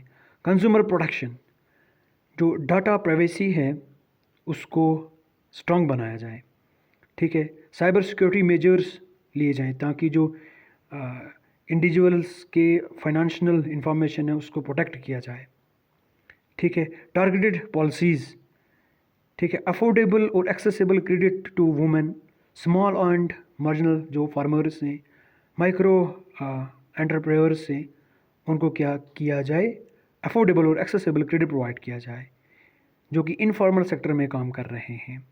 पब्लिक प्राइवेट कोलैबोरेशन, ठीक है, कोलैबोरेट करना चाहिए between government and financial institutions, telecom companies, ताकि जो फाइनेंशियल इंक्लूजन है वो इंक्रीज़ हो, ठीक है। आई बात समझ में। प्राइवेट सेक्टर को इन्वॉल्व करना चाहे ताकि जो मोबाइल सर्विस है, मोबाइल डिजिटल जो पेमेंट हैं वो इंक्रीज़ हों, हर किसी को प्रोवाइड किया जाए, ठीक है। Persistently addressing challenges and integrating successful strategies, India जो है वो मीनिंगफुल फाइनेंशियल इंगेजमेंट्स को इंक्रीज़ कर सकता है, ठीक है। आई बात समझ में। नाउ और जो फाइनेंशियल इंक्लूजन है इसमें हम ग्लोबल लीडर बन सकते हैं, ठीक। नाउ नेक्स्ट टॉपिक की ओर चलते हैं। सो नेक्स्ट जो हमारा टॉपिक है वो डिजिटल इंडिया मिशन है। नाउ यहाँ पे 10 साल पूरे हो चुके हैं डिजिटल इंडिया मिशन के, तो इसको हमने लॉन्च किया था 2015 में, ठीक है। नाउ डिजिटल इंडिया मिशन की बात करते हैं तो नोडल इम्प्लीमेंटिंग मिनिस्ट्री कौन सी है? Ministry of electronics and information technology जो है ये नोडल इम्प्लीमेंटिंग मिनिस्ट्री है, ठीक है। तो पर्पज़ क्या है? पर्पज़ की अगर बात करें तो इंडिया को ट्रांसफ़र करना digitally empowered society and knowledge economy में। नो नेचर क्या है? ये अम्ब्रेला प्रोग्राम है, ठीक है। इसमें बहुत सारी ई गवर्नेंस इंस्टीट्यूट्स हैं, ठीक है। क्या है? E governance institutes across ministries and departments, different departments और मिनिस्ट्रीज़ की ई गवर्नेंस इंस्टीट्यूट्स हैं। ना इसमें हम पब्लिक प्राइवेट पार्टनरशिप भी है, ताकि जो ई गवर्नेंस प्रोजेक्ट्स हैं उनको क्या किया जाए? इम्प्लीमेंट किया जाए। ना ऑब्जेक्टिव्स की अगर बात करें तो इंडिया को ट्रांसफ़र करना digitally empowered society and knowledge economy में, इंश्योर करना डिजिटल एक्सेस को, डिजिटल इंक्लूजन, डिजिटल एम्पावरमेंट और जो डिजिटल डिवाइड गैप है उसको ब्रिज करना, ठीक है। गवर्नमेंट सर्विसेज को इंश्योर करना ताकि जो गवर्नमेंट सर्विसेज है वो अवेलेबल हो हर एक सिटीज़न के लिए, लेकिन किसके थ्रू? इलेक्ट्रॉनिकली, ठीक है। इलेक्ट्रॉनिकली सर्विसेज अवेलेबल हों सिटीजन्स के लिए। यहाँ पे 3 की विजन्स हैं डिजिटल इंडिया के, ठीक है। Digital infrastructure as a utility to every citizen, governance service on demand, digital empowerment of citizens, ठीक है। 9 पिलर्स कौन कौन से डिजिटल इंडिया के? Broadband highways, universal access to phones, information for all, electronic manufacturing target net zero imports, public internet access program, IT for jobs, early harvest programs, e-governance reforming government through technology, eKranti electronic delivery of services. ये 9 pillar हैं digital India के। की achievements क्या हैं digital India mission के? Now digital economy की बात करें, इंडिया जो है ये 3rd है ग्लोबली किसमें? डिजिटल इकानमी में, ठीक है। इतना बड़ा साइज़ है इंडिया की डिजिटल इकानमी का। तो ये अंदाज़ा लगाया जाता है कि नियरली 20% जो जीडीपी का है वो डिजिटल इकानमी होगी। कब तक? 2030 तक, ठीक है। 2030 तक हमारी जो 20% जीडीपी होगी वो क्या होगी? डिजिटल इकानमी होगी। इंटरनेट पेनिट्रेशन जो है वो इंक्रीज़ हुआ है। जो इंटरनेट कनेक्शंस हैं वो ग्रो हुए हैं 285% से फ्रॉम 2014 टू 2024, ठीक है। यहाँ पे है, ये बात समझ में। जबकि जो डाटा है वो ड्रॉप हुआ है 308 पर GB टू 9.34 पर GB, ठीक है, जो कि अब अफोर्डेबल है। आई बात समझ में। नाउ फाइनेंशियल इंक्लूजन, तो इंडिया लीड करता है ग्लोबली रियल टाइम पेमेंट्स में। 49% जो ग्लोबल ट्रांजैक्शंस हैं वो 2023 में हुई हैं। जो डायरेक्ट बेनिफिट ट्रांसफ़र है यहाँ पे कितना हुआ है? 44 lakh crore rupees till May 2025, ठीक है। इस यहाँ पे जो इनएलिजिबल बेनिफिशरीज थे फॉर टारगेटेड डिलीवरीज उनको हमने बाहर निकाल दिया। Inclusivity and language access, institute like Bhashini, ठीक है। भाषिनी की अगर हम बात करें, इसने लैंग्वेज बैरियर्स को ब्रेक कर दिया बाय सपोर्टिंग 30 इंडियन लैंग्वेजेस, ठीक है, विद एआई मॉडल। किसके थ्रू? एआई मॉडल के थ्रू। आई बात समझ में। तो चैलेंजेस क्या क्या हैं डिजिटल इंडिया मिशन को लेकर? सबसे पहले digital literacy gap, only 38% house holds जो है वो डिजिटली लिटरेट हैं, ठीक है। इंटरनेट की बात करें तो इंटरनेट जो है उसका यूजेज अनइवन है। 31% जो है वो किस में है? रूरल एरियाज़ में। वहीं अगर अर्बन की बात करें तो ये कितना है? 67%। Power connectivity and broadband quality, ये बहुत बुरी है, ठीक है, नालायक है। तो टू Mbps, यहाँ पे अगर ग्लोबली बात करें तो वो कितने हैं, 25 Mbps plus. Cyber risk, India में जो साइबर रेगुलेटरी फ्रेमवर्क है ये इनएडुकेट है इन साइबर क्राइम्स को, अटैक्स को हैंडल करने में। Health care digitalization gap, project जैसे कि NDHM है, संजीवनी है, इनको रुकावट हुई थी क्योंकि यहाँ पे वीक इंफ्रास्ट्रक्चर और लो लिटरेसी है। कोविन जो है ये वैक्सीन है, ठीक है, कोविड वैक्सीन है ये स्पेशली। तो यहाँ पे बहुत सारे लोगों को एक्सक्लूड कर दिया गया था क्योंकि उनके पास स्मार्टफोन नहीं थे, डिजिटल स्किल्स नहीं थे, ठीक है, बहुत सारे लोगों को इन्होंने एक्सक्लूड कर दिया था। वे अहेड, आगे का रास्ता क्या है, ठीक है, universal broadband and connectivity, Bharat net face, ठीक है, रेडियो और टेली जो सैटेलाइट से ये क्या कर सकते हैं, ये जो गैप है इसको ब्रिज कर सकते हैं इन रिमोट ग्राम panchayats. Improve quality of service, educate जो क्वालिटी है उसको, सर्विस है उसको प्रोवाइड करना है, ठीक है, towards advance technologies, with the push towards advance technologies, ठीक है।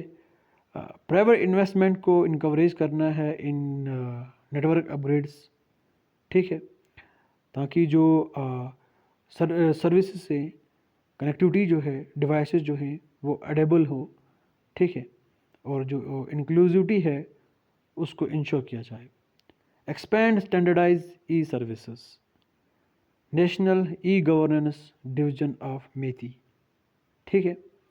नौ, साइबर सिक्योरिटी को स्ट्रॉन्ग बनाना है, comprehensive framework for data security इसको डेवलप करना है, ठीक है, और कंप्लेंट रिड्रेसल मैकेनिज्म को स्ट्रॉन्ग बनाना है।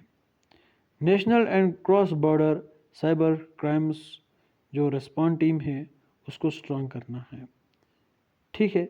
नौ, रिसर्च एंड डेवलपमेंट को इंक्रीज करना है for secure IT networks. No, boost digital literacy and skills, digital literacy जो है इसको इंटीग्रेट करना चाहे into school and college curricula with the national digital literacy mission. Students को ट्रेनिंग प्रोवाइड करनी है, ठीक है, किसके बारे में, डिजिटल फैसिलिटीज़ के बारे में, ठीक है, डिजिटल इकोनॉमी के बारे में, डिजिटल लिटरेसी के बारे में, ठीक है। नाउ साइबर सिक्योरिटी अवेयरनेस को भी इंक्लूड करना है किसमें, ट्रेनिंग प्रोग्राम्स में। नाउ नेक्स्ट टॉपिक की ओर बढ़ते हैं। Now next topic is intellectual property right in India. तो न्यूज़ में किस वजह से है, जो इंटेलेक्चुअल प्रॉपर्टी राइट्स फीलिंग है इंडिया में वो राइज हुई है 44% से इन लास्ट 5 ईयर्स, ठीक है। तो जो जोग्राफिकल इंडिकेशन है इसमें इजाफा हुआ है 380% से, ठीक। नाउ ग्लोबली इंडिया की पोजीशन क्या है, इंडिया ने हाईएस्ट नंबर ऑफ पेटेंट्स को दिया है 2024 में, 1,03,057 पेटेंट्स को, ठीक है। इंडिया की फोर्थ पोजीशन है globally in trade mark filings in 2023 और इसमें इजाफा हुआ है 6.1% से, ठीक है। नाउ इंडिया का जो पोजीशन है वो राइज हुई है from 9 to 6 in patent filings. Now reasons क्या है इस IP बूम के पीछे, सबसे पहले legal and procedural simplification of IP laws and rules.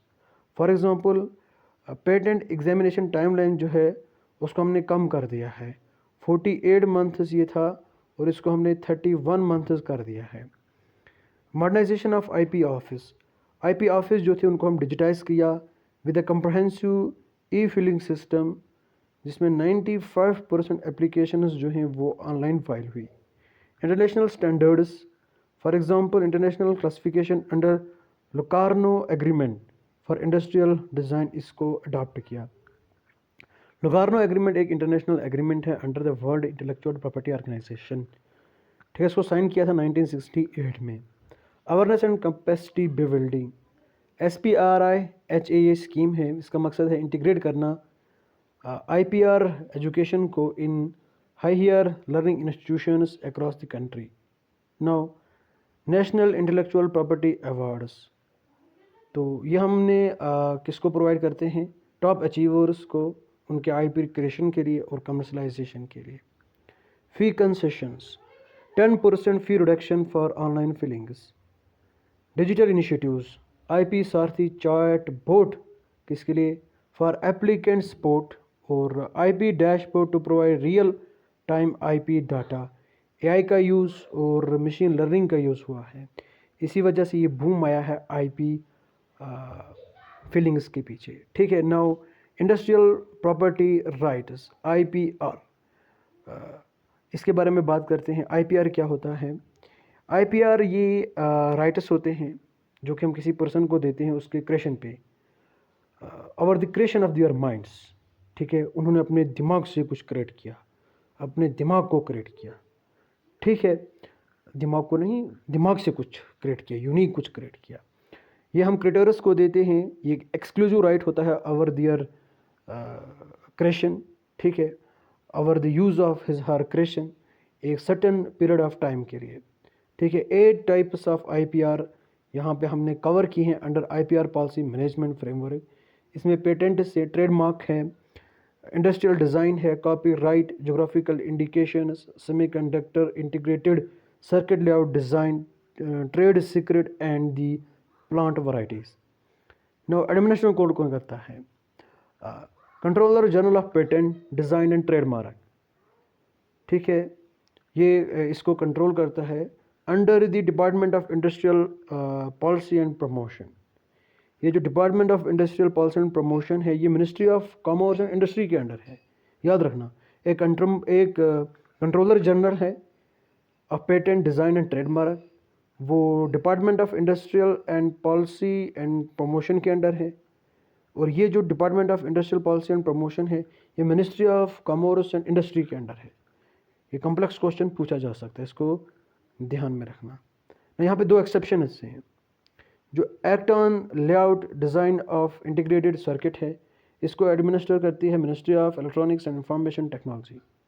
ठीक है, नाउ जो प्लांट वैरायटीज़ हैं, इनको एडमिनिस्टर कौन करता है? इनको मिनिस्ट्री ऑफ एग्रीकल्चर जो है वो एडमिनिस्टर करती है। यहाँ पे detailed legal and regulatory framework देखते हैं किसका? डिफरेंट IP एरियाज़ का। तो यहाँ पे IP एरिया है, सब्जेक्ट है, लीगल प्रोविज़न है, और यहाँ पे प्रोटेक्शन है। सबसे पहले ज्योग्राफिकल इंडिकेशन की बात करते हैं। तो इसमें गुड्स आती हैं जिनके पास कोई यूनिक कैरेक्टर होता है due to geographical linkage. Agricultural goods से, नेचुरल गुड्स से, मैन्युफैक्चर्ड गुड्स से, हैंडीक्राफ्ट से, और फूड स्टूव्स से। Legal provision, geographical indication act 1999, GI rule 2002 amendment in 2020, 10 year renewed for 10 year, payment of additional fees. ठीक है, पहले 10 साल, फिर 10 साल, मगर पेमेंट ऑफ एडिशनल फीस देनी पड़ेगी।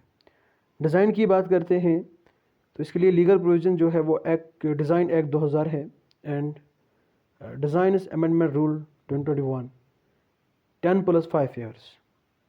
तो पेटेंट की बात करते हैं तो इसके लिए हमारे पास पेटेंट एक्ट 1970 है, पेटेंट रूल 2003, 2004, 2016, 17, 19, 2020, 2021, 20 साल के लिए। कॉपीराइट, इसमें creative, artistic, literacy, music and audio visual work आता है। Copyright act 1957, copyright rule 2013 amendment in 2021। Author life time + 60 years, producer 60 years, performer 50 years. Trademark, इसमें जो ब्रांड होता है, नेम, लोगो, डिज़ाइन, इसको हम प्रोटेक्ट करते हैं for business and commercial enterprises.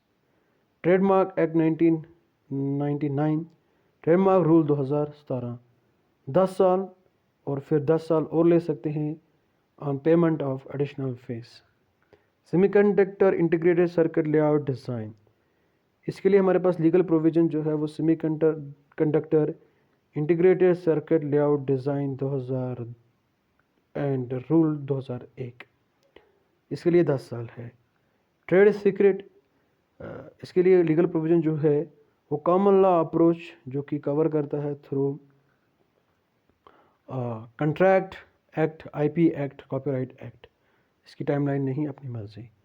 Plant varieties, production of plant varieties and farmers right act PPVFRA 6 to 10 years।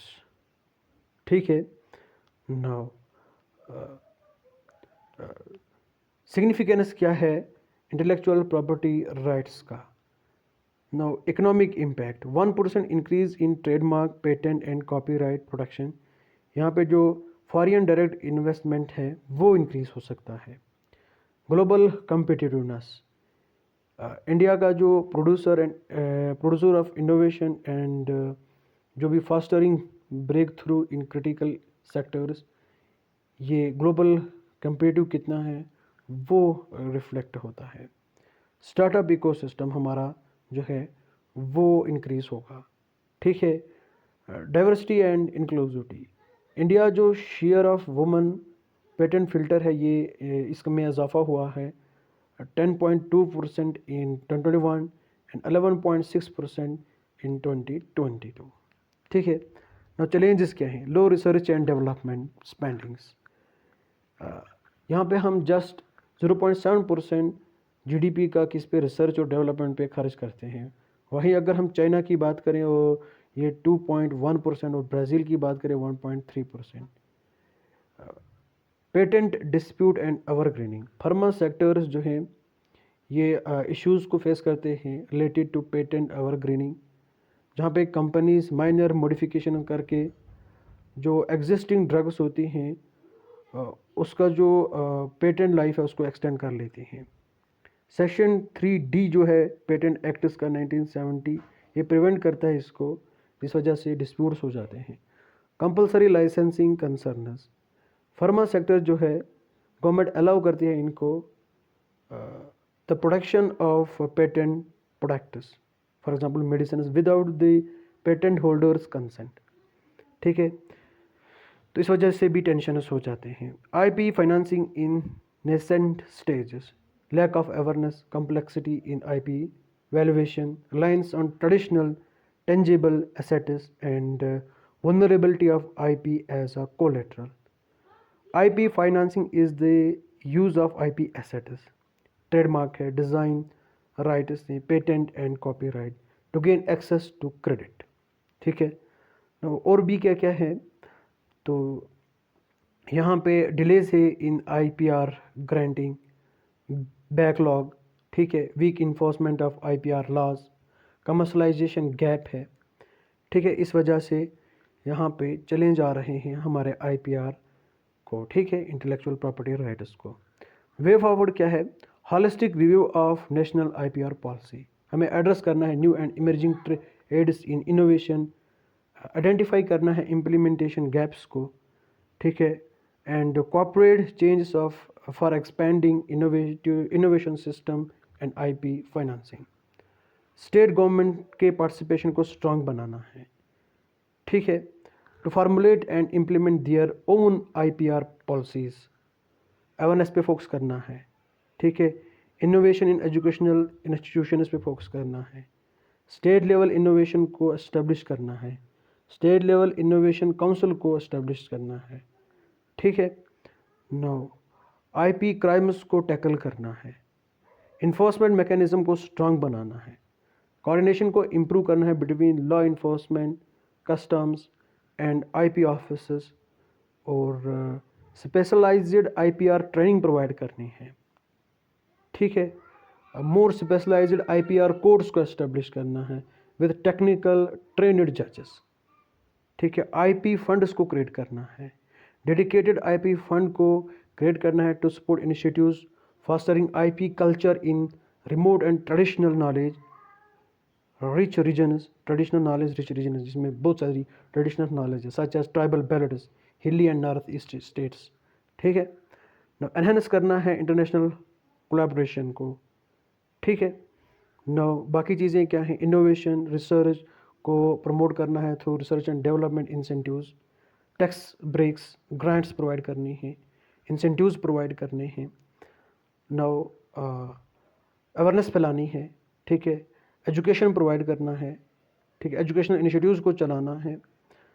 Now next topic की ओर बढ़ते हैं। Now next topic is alternative investment fund. Now alternative investment fund क्या है? कोई भी fund which is established और incorporated in India, ठीक है, जो कि प्राइवेटली पूल्ड इन्वेस्टमेंट है, ठीक है। इसमें फंड्स को कलेक्ट किया जाता है फ्रॉम सोफिस्टिकेटेड इन्वेस्टर्स। ये इंडियन इन्वेस्टर्स हो सकते हैं और फॉरेन इन्वेस्टर्स हो सकते हैं, ठीक है, for investing in accordance with the defined investment policies, ताकि जो इन्वेस्टर्स हैं उनको बेनिफिट हो, ठीक है। अल्टरनेटिव इन्वेस्टमेंट फंड्स, इनको सिबी रेगुलेट करती है as per SEBI alternate investment fund regulation 2012, ठीक है। इसकी कैटेगरीज होती हैं, 3 कैटेगरीज हैं, कैटेगरी 1, 2 एंड 3, ठीक है। कैटेगरी 1 में इन्वेस्टमेंट होता है स्टार्टअप्स में, ठीक है, अर्ली स्टेज वेंचर और सेक्टर्स कंसिडर्ड सोशली और इकोनॉमिकली बेनिफिशियल, ठीक है। इसमें वेंचर कैपिटल फंड से, एंजल फंड से, एसएमई फंड से, इंफ्रास्ट्रक्चर फंड से। कैटेगरी 3 में प्राइवेट इक्विटी फंड से, डिबेट फंड से, रियल एस्टेट फंड से। कैटेगरी 3 में हिज फंड से, प्राइवेट इन्वेस्टमेंट फंड से, इन पब्लिक इक्विटी, ठीक है। नाउ नेक्स्ट टॉपिक की ओर चलते हैं। नाउ डिजिटल पेमेंट इंडेक्स की बात करते हैं। इंडिया का जो डिजिटल पेमेंट इंडेक्स लैंडस्केप है, यहाँ पे हमें 65,000 करोड़ डिजिटल ट्रांजैक्शंस देखने को मिली, ठीक है। तो अगर अमाउंट की बात करें, अमाउंट कितना है? अमाउंट 12,000 लाख करोड़, ठीक है। मैंने 12 लाख करोड़ नहीं बोला, 12,000 लाख करोड़ रुपए का जो ट्रांजैक्शन हुआ है फ्रॉम लास्ट 6 फाइनेंशियल ईयर्स, ठीक है। डीपीआई के बारे में देखते हैं। जो डीपीआई है, इसको डेवलप किसने किया है? आरबीआई ने इसको डेवलप किया है। सेमी एनुअली ये पब्लिश होता है, ताकि जो digital payment adaptation India extent है इंडिया का, उसको मेजर किया जाए। डीपीआई में ब्रॉड पैरामीटर्स हैं, ठीक है। Payment enablers, payment infrastructure, demand side factors, supply side factors, payment performance, consumer centricity, ठीक है।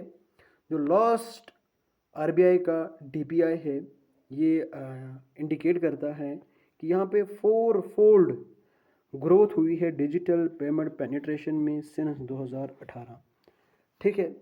एक किस्म की रेवोल्यूशन आई है, क्रांतिकारी आई है। कब से? कोविड-19 के बाद। कोविड-19 से पहले सब कुछ स्मूथली चलता था, ठीक है, उतना ज़्यादा कुछ नहीं था। कुछ लोगों के पास फ़ोन भी ना होते, कुछ लोग इस सिस्टम को जानते ही ना, ठीक है, अभी तक मुझे लगता है।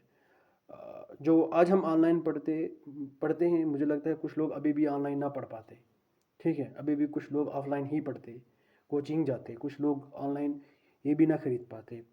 लेकिन कोविड-19 के बाद सब कुछ ट्रांसफ़र हो चुका है, डिजिटली हो चुका है। लोग जब घरों में बंद हो गए, कोई काम नहीं था, फिर लोगों ने बस फ़ोन का एक्सेस ले लिया, फ़ोन का इस्तेमाल होना स्टार्ट हो गया, तो ज़्यादा पेनिट्रेशन हो गया। ये मतलब डिजिटल पेमेंट, डिजिटल सब कुछ, ऑनलाइन शॉपिंग वगैरह। तो उस वजह से ये जो है डिजिटल पेमेंट जो है वो, इसमें हमें इतना ट्रांजैक्शंस देखने को मिल रहा है, ठीक है, अच्छी बात है। नाउ आगे बढ़ते हैं नेक्स्ट टॉपिक की ओर। Next topic, now financial conditions index. RBI की एक स्टडी हुई और उन्होंने एफसीआई को कंस्ट्रक्ट करने के लिए कहा, ठीक है। किस लिए? To track India's market trends with daily frequency. India के मार्केट ट्रेंड्स को ट्रैक करने के लिए विद डेली फ्रीक्वेंसी, ठीक है। नाउ फाइनेंशियल कंडीशंस इंडेक्स, ये डिग्री ऑफ रिलेटिवली टाइट और इजी फाइनेंशियल मार्केट कंडीशंस को एसेस करता है with reference to it is historical average, ठीक है, हिस्टोरिकल एवरेज की रेफरेंस में सिंस 2012। चूजन इंडिकेटर्स में 5 मार्केट सेगमेंट्स हैं, money market, government security market, corporate bond market, forex market and equity market. जो पॉजिटिव वैल्यू है एफसीआई का, वो इंडिकेट करता है टाइटर फाइनेंशियल कंडीशंस। ठीक है, पॉजिटिव वैल्यू होगा इसका मतलब है एफसीआई जो है उसमें फाइनेंशियल कंडीशन जो है वो टाइट है। ठीक है, now next topic is global फिनटेक्स 2025। World bank की रिपोर्ट है और इसका टाइटल जो है वो ग्लोबल फिनटेक्स 2025 है। इसको रिलीज़ किया जाता है और ये रिफ्लेक्ट करती है achievements in digital and financial inclusion. ठीक है, इंडिया के स्पेसिफिक देखते हैं तो इंडिया के पास जो अकाउंट ओनरशिप है वो 90% है, लेकिन 16% अकाउंट्स जो है वो इनएक्टिव है। ठीक, आई बात समझ में। अगर अदर लोकल और मिडिल इनकम कंट्रीज़ की बात करें या इकानमीज़ की, यहाँ पे 4% है। ठीक है, तो इनएक्टिव अकाउंट्स जबकि डिक्रीज़ हुए हैं बिटवीन 2021 टू 2024। आई बात समझ में।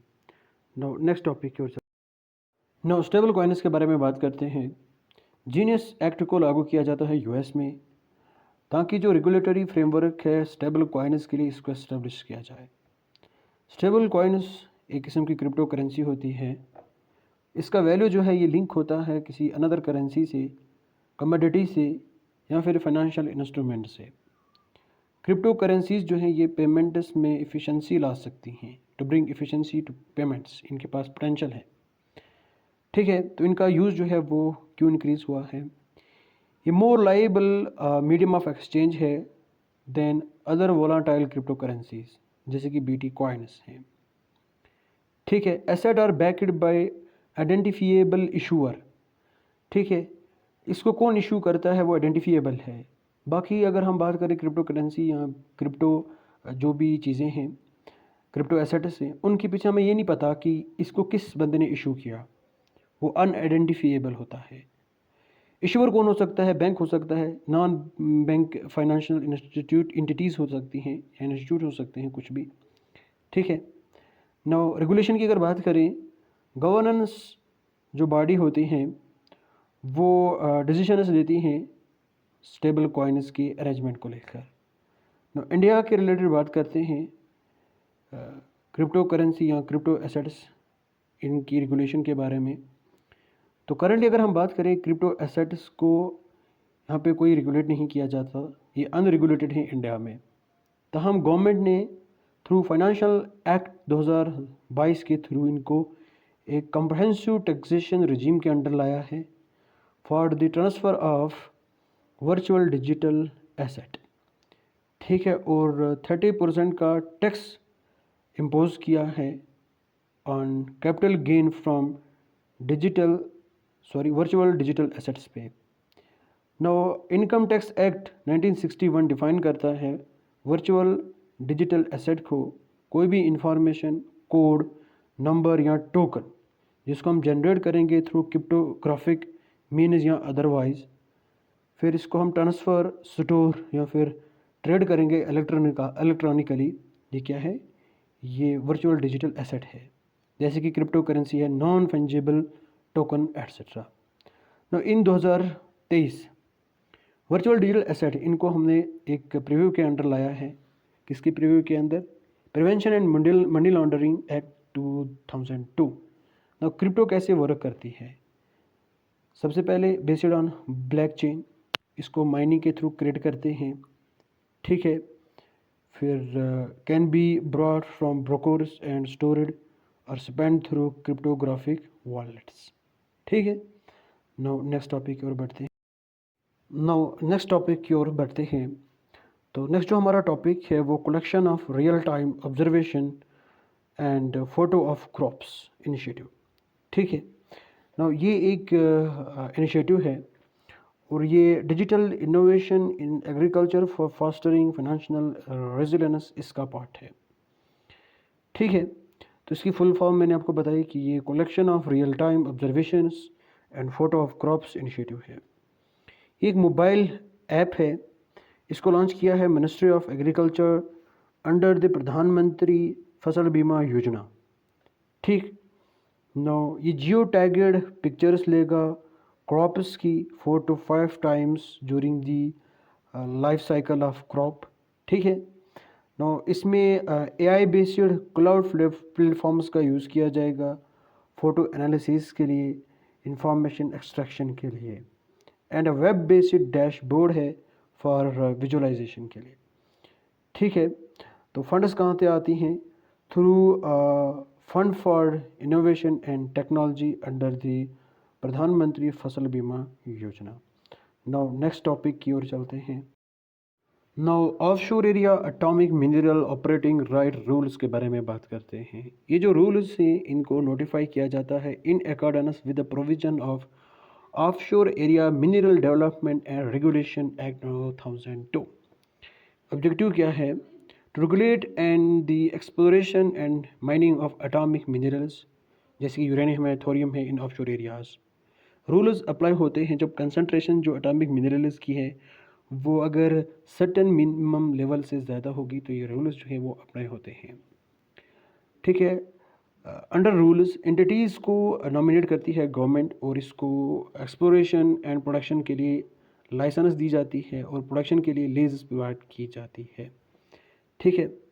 अगर हम फॉरेन एंटिटीज़ की बात करें तो ये अगर एक्सप्लोरेशन ऑपरेशंस को चलाना चाहते हैं तो इनको प्रायर अप्रूवल की ज़रूरत है और इनको ये अप्रूवल जो है वो गवर्नमेंट अथॉरिटीज़ से लेना पड़ता है। क्योंकि एटॉमिक मिनरल्स इन इंडिया, इसकी बात करते हैं। यूरेनियम की अगर बात करते हैं तो की रिजर्व्स कहाँ कहाँ पे हैं? Jharkhand, Andhra Pradesh, Meghalaya and Rajasthan etcetera. जादूगोड़ा ये राजस्थान में है, पहली माइन है कंट्री में जो कि यूरेनियम को प्रोड्यूस करती है on commercial scale. Other important mines जैसे कि लंबापुर, पिदागोतू, इसकी बात करते हैं, ये कहाँ पे है? आंध्र प्रदेश में है। बागजाता माइन झारखंड में है। ठीक है।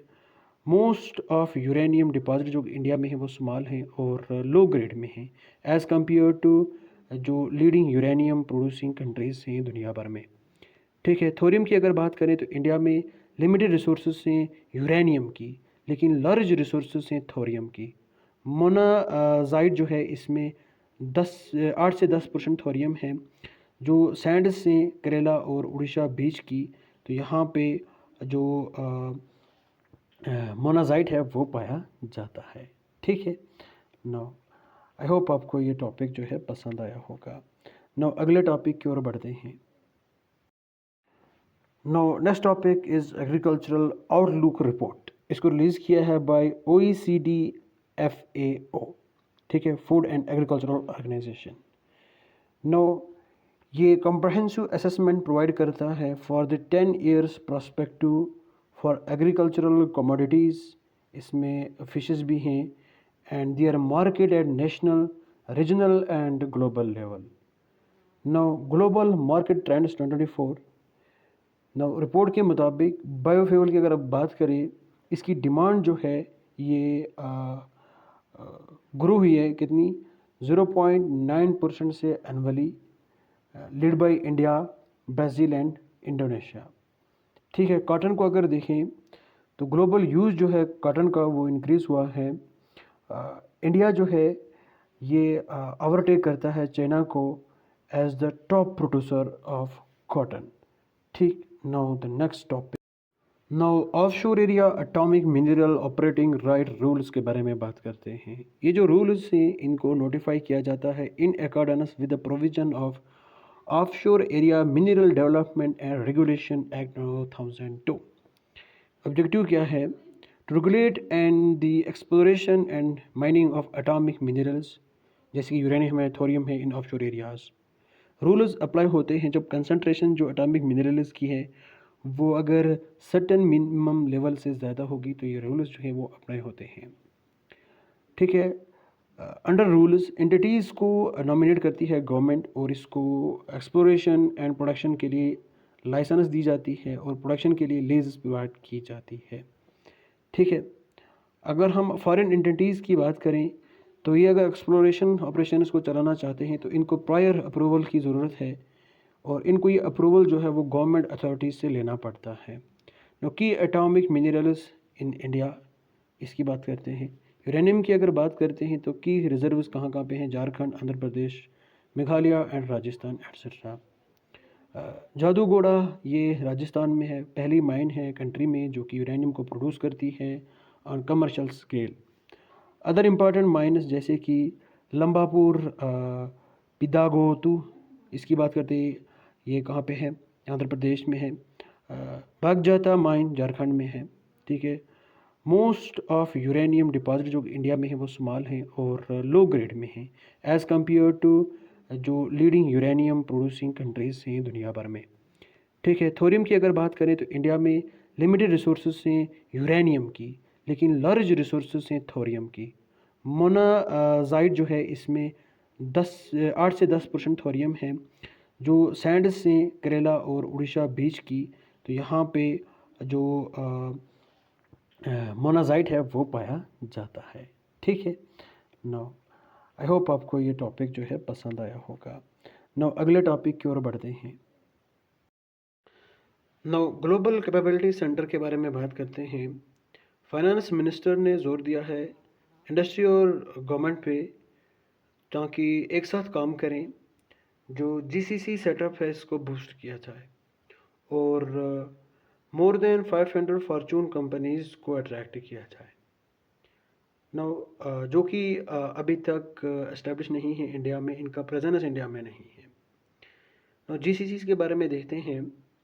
इनको हम ग्लोबल इन हाउस सेंटर और कैपेटिव्स भी बोलते हैं। जीसीसी जो है ये ऑफशोर सेंटर्स हैं, इनको एस्टेब्लिश करती हैं global firms.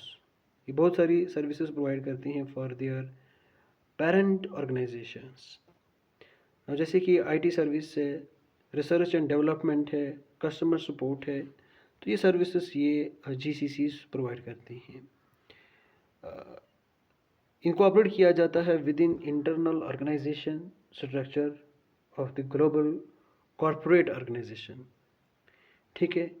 Major drivers in India, यहाँ पे cost efficiency, digital and policy readiness, जैसे कि स्मार्ट सिटीज़ हैं, डिजिटल इंडिया है, talent availability, high skilled and cost effective work force है, लार्ज कस्टमर मार्केट है। ठीक, इसी वजह से ये जीसीसीज जो है ये ज़्यादा इंडिया में है। ग्लोबल प्रेजेंस की अगर हम बात करें, इंडिया होस्ट करता है 1800 जीसीसीज को, जो कि 50% है वर्ल्ड की ऑल जीसीसीज का। ठीक है। Economic contribution, direct gross value addition is $68 billion, जो कि इंक्रीज होने वाला है 150 से 200 बाई 2030। एम्प्लॉयमेंट फिगर की अगर हम बात करें तो 2.16 मिलियन एम्प्लॉयज़ यहाँ पे मिली है और ये रीच हो सकता है 2.5 to 2.8 million by 2030। Now growth rate की अगर बात की जाए तो 11% से ये ग्रो हो रही है। चैलेंज क्या है जीसीसी के डेवलपमेंट को लेकर इंडिया में? Limited availability of skilled forces, tyre 2 and tyre 3 cities से इंफ्रास्ट्रक्चर गैप है, physical and digital connectivity, complex regulatory structure, cyber security attacks. Strategies क्या है? Embrace next generation technology, AI, automation, cloud computer etcetera, navigate geo political complexities. ठीक है। Redefine work force strategies, अब skill करना है talent को, new age skills को adapt करना है। ठीक है। हाइब्रिड वर्क मॉडल्स को अडाप्ट करना है। नाउ स्टेबिलिटी की अगर बात करें तो अलाइन करना है GCCs with environmental, social and governance के साथ, गवर्नेंस गोल्स के साथ। ठीक है। ईसीजी गोल्स के साथ। नाउ नेक्स्ट टॉपिक की ओर बढ़ते हैं। नाउ डॉट ने रिलीज़ किया है ड्राफ्ट नेशनल टेलीकॉम पॉलिसी को। ठीक है। जो एनटीपी है इसका क्या काम है? ये इमर्जिंग चैलेंजेस को एड्रेस करती है नेक्स्ट जनरेशन टेक्नोलॉजी से, जैसे कि 5G 4G आर्टिफिशियल इंटेलिजेंस है, इंटरनेट ऑफ थिंग्स है, quantum communication, satellite network and blockchain. ठीक है, इंडिया को एक पोजीशन बना के रखती है नेशन ऑफ चॉइस, ठीक है, to become India a nation of choice for telecom technology under the vision of Bharat a telecom product nation. ठीक है, किस विजन के under? Bharat telecom product nation. Now NTP के बारे में जानते हैं। इसका विजन क्या है? ट्रांसफ़र करना इंडिया को इनटू ए डिजिटली एम्पावर्ड इकोनॉमी। ठीक है, इंश्योर करना यूनिवर्सल मीनिंगफुल कनेक्टिविटी को, बिल्ड करना सिक्योर और सस्टेनेबल टेली कम्युनिकेशन नेटवर्क्स को। ठीक है, नाउ मिशन की अगर बात करें तो मिशन में 6 स्ट्रेटेजिक मिशंस हैं। आई बात समझ में? मिशन के अंदर 6 मिशन हैं, स्ट्रेटेजिक मिशन हैं। Universal and meaningful connectivity, expand करना टेलीकॉम नेटवर्क्स को, इम्प्रूव करना सर्विस क्वालिटी एंड इंटीग्रेट करना टेक्नोलॉजीज़ को, ताकि जो इंक्लूसिव डिजिटल पार्टिसिपेशन है उसको इंश्योर किया जाए। ठीक है, इनोवेशन की अगर बात करें, रिसर्च को प्रमोट करना, स्टार्टअप्स को प्रमोट करना, इंडस्ट्री एकेडमिया गवर्नमेंट को स्ट्रांग बनाना। ठीक है, डोमेस्टिक मैन्युफैक्चरिंग को बूस्ट करना, इकोनॉमी ग्रोथ को बूस्ट करना through skilled workforce, investment, design led manufacturing. हो गई 3। Fourth, secure and trusted telecom network, security को एनहेंस करना।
Now next topic is aluminium and the copper.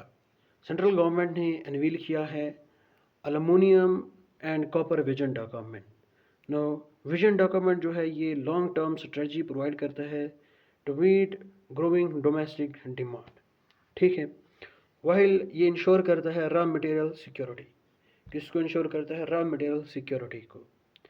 Now copper vision document, ठीक है, इसमें ये अनवील हुआ है कि 6 फोल्ड जो डिमांड है वो इंक्रीज़ हो रही है बाय 2047 किसकी?